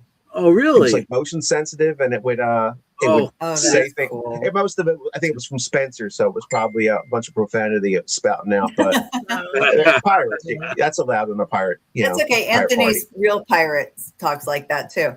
Or he has a parrot. Real parrot. Real parrot. I have a real parrot, and he calls me a effer all the time. But he uses the real word. He doesn't say effer. Yeah. So, of course. That's funny. You got all the stuff coming up. I seen this. I wanted to show this too. Oh. That was last year. I don't have a date this year. Okay. We got that one. I tried. I went through your thing, and I was like going too quick. And I was like, "What can I show?" There's just How so about much. this? There you That's go. Oh, that's great. when Michael Castro Mhm. is the photographer. He's one of the people that does the Ghosted We know him. magazine. Yep, Yeah. we know. So when I saw the That's the picture he pictures, took of me. He took That's that great. of Anthony. I like how he adds that darkness in there, Yeah. just enough that makes it look, really cool. So he's doing Interesting, the flyer you showed for White Hill and Mhm. all the special guests graphics. He's doing them all. Wow. That's how he's sponsoring the event. So good He's at doing that. that all for us. So He is a gift makes for it look that. a lot better. Yeah, he does. Definitely. Yeah, he does really good. For real. He does beautiful work. Like If for he the can main make me look good, paragon. he's good. He makes me look good. I say, "Hey, this." I say, "I told Stop. you're awesome, man." I was You make me there. look good. You That's a take very great picture. intense photos. That you do photograph. I always say that you do photograph well. You do. Yeah, but you need a wide lens these days. Okay.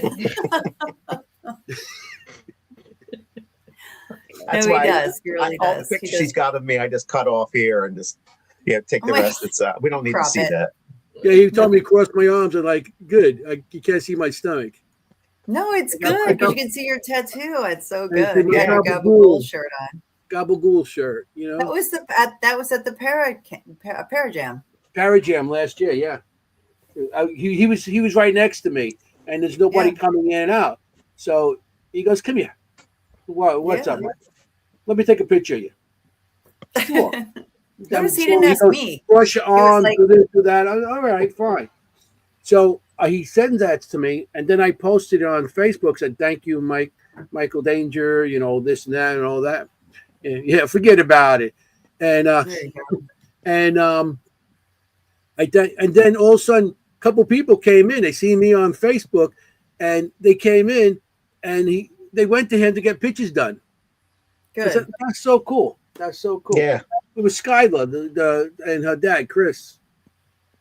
Yeah, they came in and they got pictures done. So that's Oh, cool. nice. So, can we see the cover of the magazine again, please? Yeah. That's a great photo. Yeah. Radio Shadowlands. Yeah. He See, takes now really good.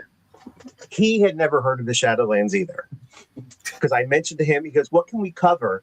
Because he asked me to be in the magazine when we were doing that thing at the New Jersey Battleship, this Mhm. Battleship Soiree, that Oh, the yeah. 2024, I think it was. And I said, "Sure." And I said, I remember that. the anniversary of the Shadowlands just passed of like 30 years. So I said, and he's like, "Shadowlands?" I'm like, "Yeah." So I had to do the whole explaining thing, and I made him feel bad too, because I said, "How could you not know this? I don't want to be in your magazine." Yeah, but it's the interview really came out a lot better than I anticipated, because over the years I've done interviews and you read it and sometimes you wonder, like, who were they talking to, or were they even listening? But he definitely focused on everything and got all the points that if I was writing it myself, I would have put in. So it was a nice little plug for the Shadowlands, and I started getting some people messaging saying, "Hey, I remember the Shadowlands when I was." Usually starts when I was little, that kind of thing. When I was little, I used to read the Shadowlands, and I'm looking at them and going, "Oh my God, I am so old." So you're quite happy that I remember it, and I was a little. Tales I remember it too. It's like the OG thing. It's like, I guess I kind of accept the OG now, but it's like, at first it's like, who you calling OG? Yeah, really. Yeah, what Zaphis is called, what, the Godfather, Godfather of Ghost Hunting, or Godfather of the Paranormal and stuff. Paranormal. Yeah. Yep. He uses that tagline now too. So he's like accepted it. So at some point you kind of just have to, say, okay, it's meant in a positive way, like the pioneer kind of way, not as Dan, you're too old, you need to stop doing this. Yeah. Oh, absolutely, No, it is. It also sounds like you have an entrepreneurial spirit that you create. You are a creator. You like to create things. It's natural. So yeah, own that for sure. If I could catch up to do the videos and stuff, and If I would have if I would have realized back then when YouTube came out that you could make millions of dollars by just recording videos of yourself all day long. Really? Damn, I would have hopped on that. There's where the creative would have came out. Yeah, Now it's kind of hard to hit that train. Yeah. And those are the videos that do well, the ones that are literally just recording yourself. Yes. You know, Yeah. I should start recording every time I eat a cannoli. Oh my People God. would All right. watch The it. other thing we have is a drinking game on this People show. would So when absolutely you say watch Every that. time we say cannoli, somebody says cannoli, they're supposed to drink whatever they have. Yeah. But Speaking of, I'm gonna forget my weekly question. Oh, yeah. Dave, what is your go-to snack on an investigation? Yeah, What do very you have important. to have in your bag?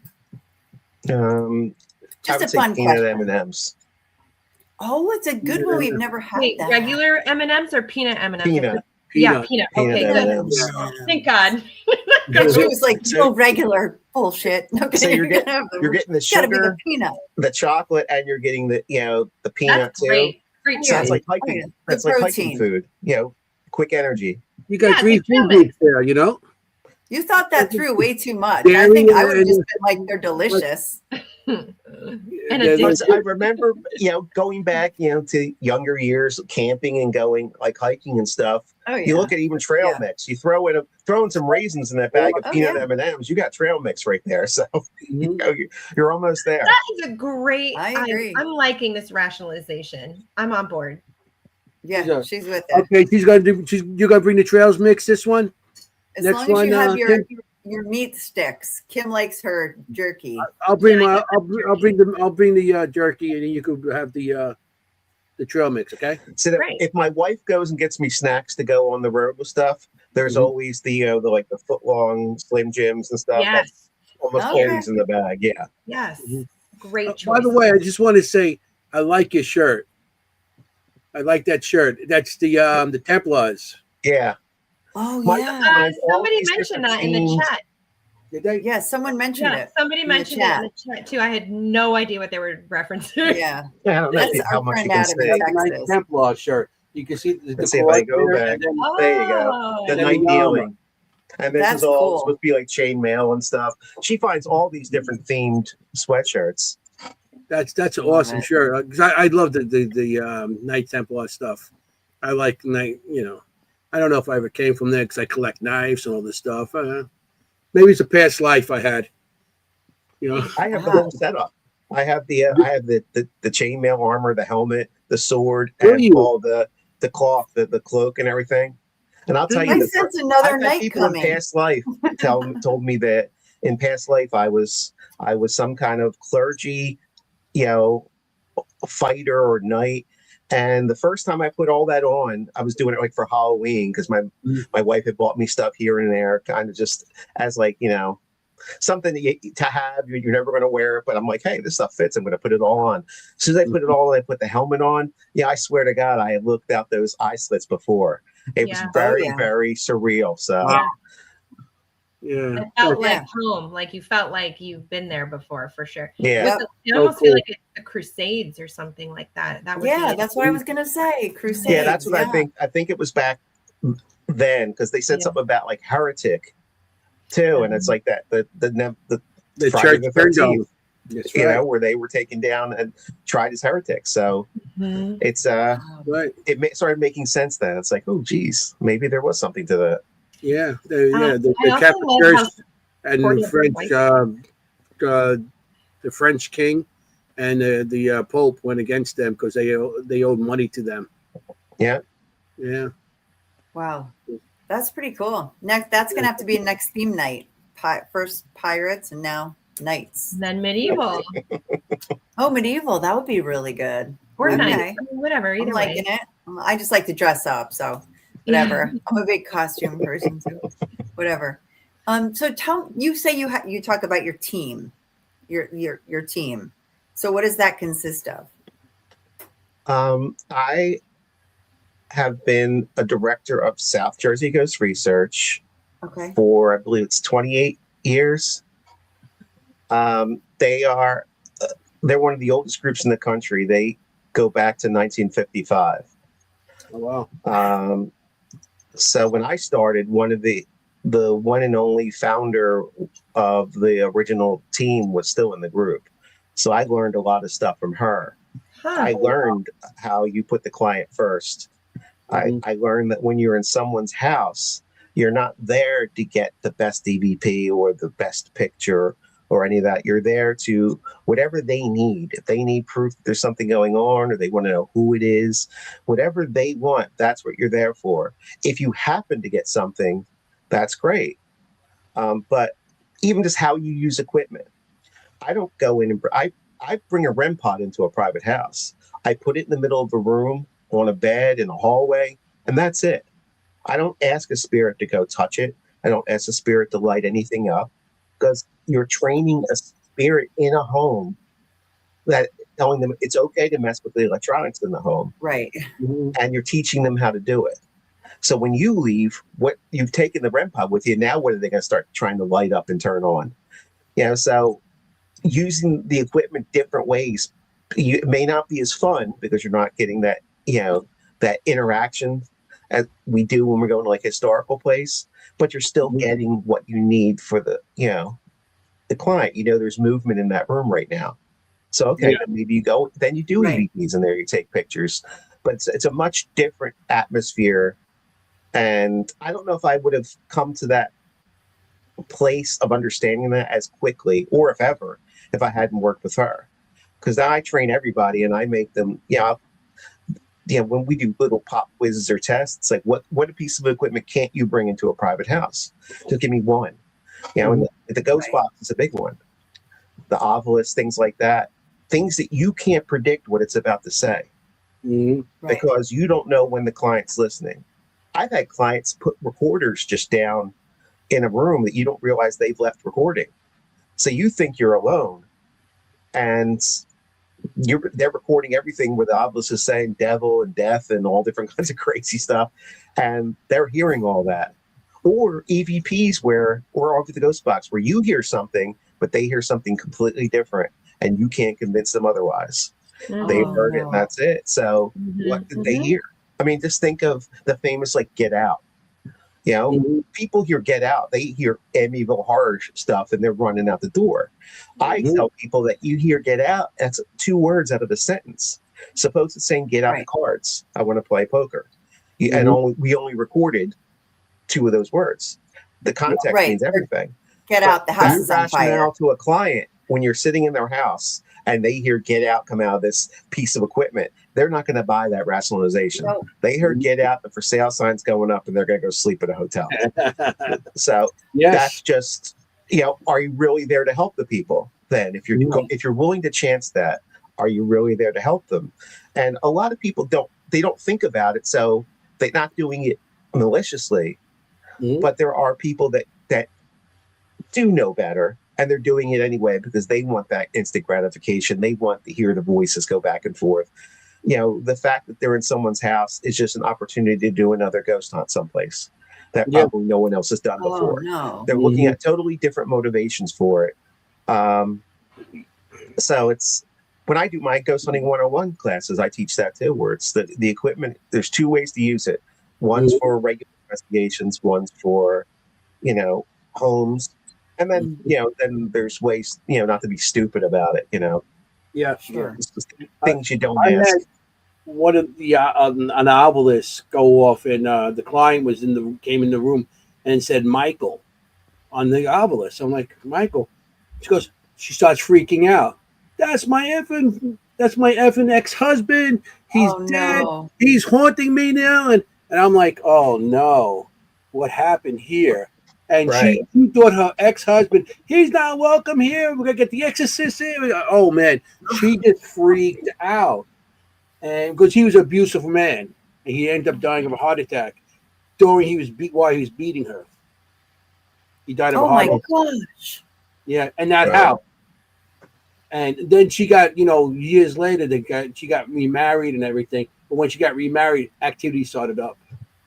So that's why she thought it was him. And it was. She didn't want to hear anything else. It's a word bank. Many people are named Michael. In the middle of an investigation, when you're doing that, is not the right time for them to be getting any kind of information yet, because you haven't sorted through it. Maybe at the end, if you did a report for them, you would have included Michael in there. But you've had time to go through everything else, digest it. You're not seeing the dark in their house at the moment. There's separation, and that's like a perfect example of something that suddenly pops up and it just pushes buttons that you really don't need pushed at that particular moment. That's why I don't bring any, like you said, recorders and stuff like that. You can't because of stuff like that, because you get reactions like what this woman got. My ex-husband, she starts cursing and screaming and everything. Even digital recorders. I know a lot of people like to play back to see if they got anything, EVPs. We don't do that. We'll listen to them when we get home. Yeah. That way, no chance of anyone overhearing anything, unless you got earbuds or something in where you can listen to it privately. I don't let anyone do that because I don't want to run the risk of anybody hearing it. Clients get up and they move around, even though we kind of ask them to stay in one central area. You don't know who's behind you in the dark, or walking by the door on their way to the bathroom, or something like that. Poor timing, and that could make a world of difference for those people, that something unintended was to come across that or misinterpreted. Or they start whispering behind you and you're like, what's going on? And it's like, is that an EVP? No, and it's like the client's whispering to somebody next to them because they don't want to interfere, but they're interfering by whispering. Now you don't know. So I don't like doing a house with a client in it. I usually try to, move them out of the room or something. See, we make them stay in the house because they're part of the environment that activity is happening in. So we'll tell them, pick a room. You'll all stay here. Talk normal. Talk like you would. We'll let them go on their phones if they got like earbuds. But before that, they would sit in the dark and just sit there. If you guys want to talk normal. Don't whisper. If you're gonna get up, say, hey, I'm going up. I'm going down the hallway, whatever. That way, we know if one of our alarms gets tripped, we know you were heading down that direction. And we explain all that to them. We give them a sheet like before we come out to the investigation that covers all that stuff too. So like what to expect. But I know a lot of people. There's people that I've worked with that want the people out of the location completely, and it's like that doesn't. They're there when it's happening. Why would you want them out of the location completely? Like the antenna it's like taking antenna off a radio. And what are you you're not going to get the sound in. So you leave them in the house because they may be attracted to what, exactly. They may be a catalyst. And you remove them, you don't know. Right. I might do it later to test the theory. Do you use mediums or just technology? Do you use mediums and psychics also in your investigations in your team? Here's my take on that. Everybody is psychic. Some people just don't realize it yet, or they've been psychic all their lives. Getting psychic impressions and just didn't know that's what they were. So there are people that are like born that way. I've been seeing stuff since I was 3. I see people. I can if I was a gun put to my head, I could do a mediumship reading. I can do cards. I can do all that stuff. I don't like how that makes me feel. It makes me feel uncomfortable. So I don't do that aspect of it. But there are other people that swear that they're sensitive as a stone, and then 5 years later they're writing psychic impression reports like 5 pages long because I encourage people to, if you're getting something, no matter how crazy it sounds in your head, no matter what it is, write it down because you don't know if it's going to make sense. We had a house where it was an upstairs bedroom and people were getting hungry. And each team wrote down that they were feeling hungry in this room. And they didn't know. They didn't communicate with each other. It turns out that room was an illegal second-floor mother-in-law suite where they had an oven, a stove all put in. And that's where the mother-in-law spent all her days cooking and baking. So is that now, that's a strange, coincidence that one person from every team that went up there in that room only suddenly felt hungry, but they were confident enough to write down that saying, okay, this is coming out of nowhere. Let me just make a note of that. That's a psychic impression. And when they get that validation, now the next time something pops up, they're a little more confident, and we slowly build up that confidence to where I don't run around calling anyone like psychic necessarily. I use the word sensitive because to me it's better, because some people are just dialed up automatically. Other people have to dial it up slowly on their own. And yeah, we all have the ability. It's all that intuition stuff that, you know, we don't understand as part of the psychic ability. We just understand it as something else. But once we kind of train them to understand this and to have confidence and trust, you know, and we're not going to laugh at you when you're coming up with something, you know, something crazy, you know, that sounds like totally out of left field. We're going to say, hey, this is possible. This might be something. I love that. And I love that you use it in your investigation as well. So thanks for that, Dave.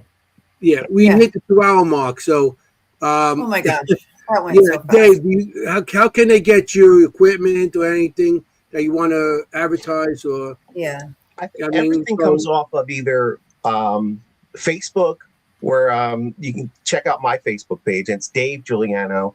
There's a David one that's me too, but that's like the fan page that I don't even go on and use it. So it's just Dave Giuliano, and then the ghosthunterstore.com will take you to the store, and everything's linked off of there to like the haunted explorations and all the events and everything. And that's awesome. Everything's all tied together. And try Shadowlands, everybody. Just and bring it up. All right. We really are a little over 2 hours right now. Oh my gosh. We had such a great time. Dave, I want to thank you for coming on. Stay on a little bit afterwards. Thank you for coming on. We really appreciate it. This was very informative and thank you. Awesome. And we got to do it again. This was a good time. Yeah, definitely. We'll see you at I guess White Hill. White Hill. Yeah, I'm going to stop in White Hill for at least a visit if I can't get a booth there. So I want to say again, thank you, Dave. Thank you to my my other host here. I want to thank the audience. You guys are all great tonight with the questions and everything. So I just want to say thank you for showing. And you got to make sure when you guys go on an investigation, you got to make sure you're safe, because you want to look for ghosts. You want to be a ghost. Ciao, familia. Forget about it. Hey, good night. Good night, everyone. Hey, how you doing?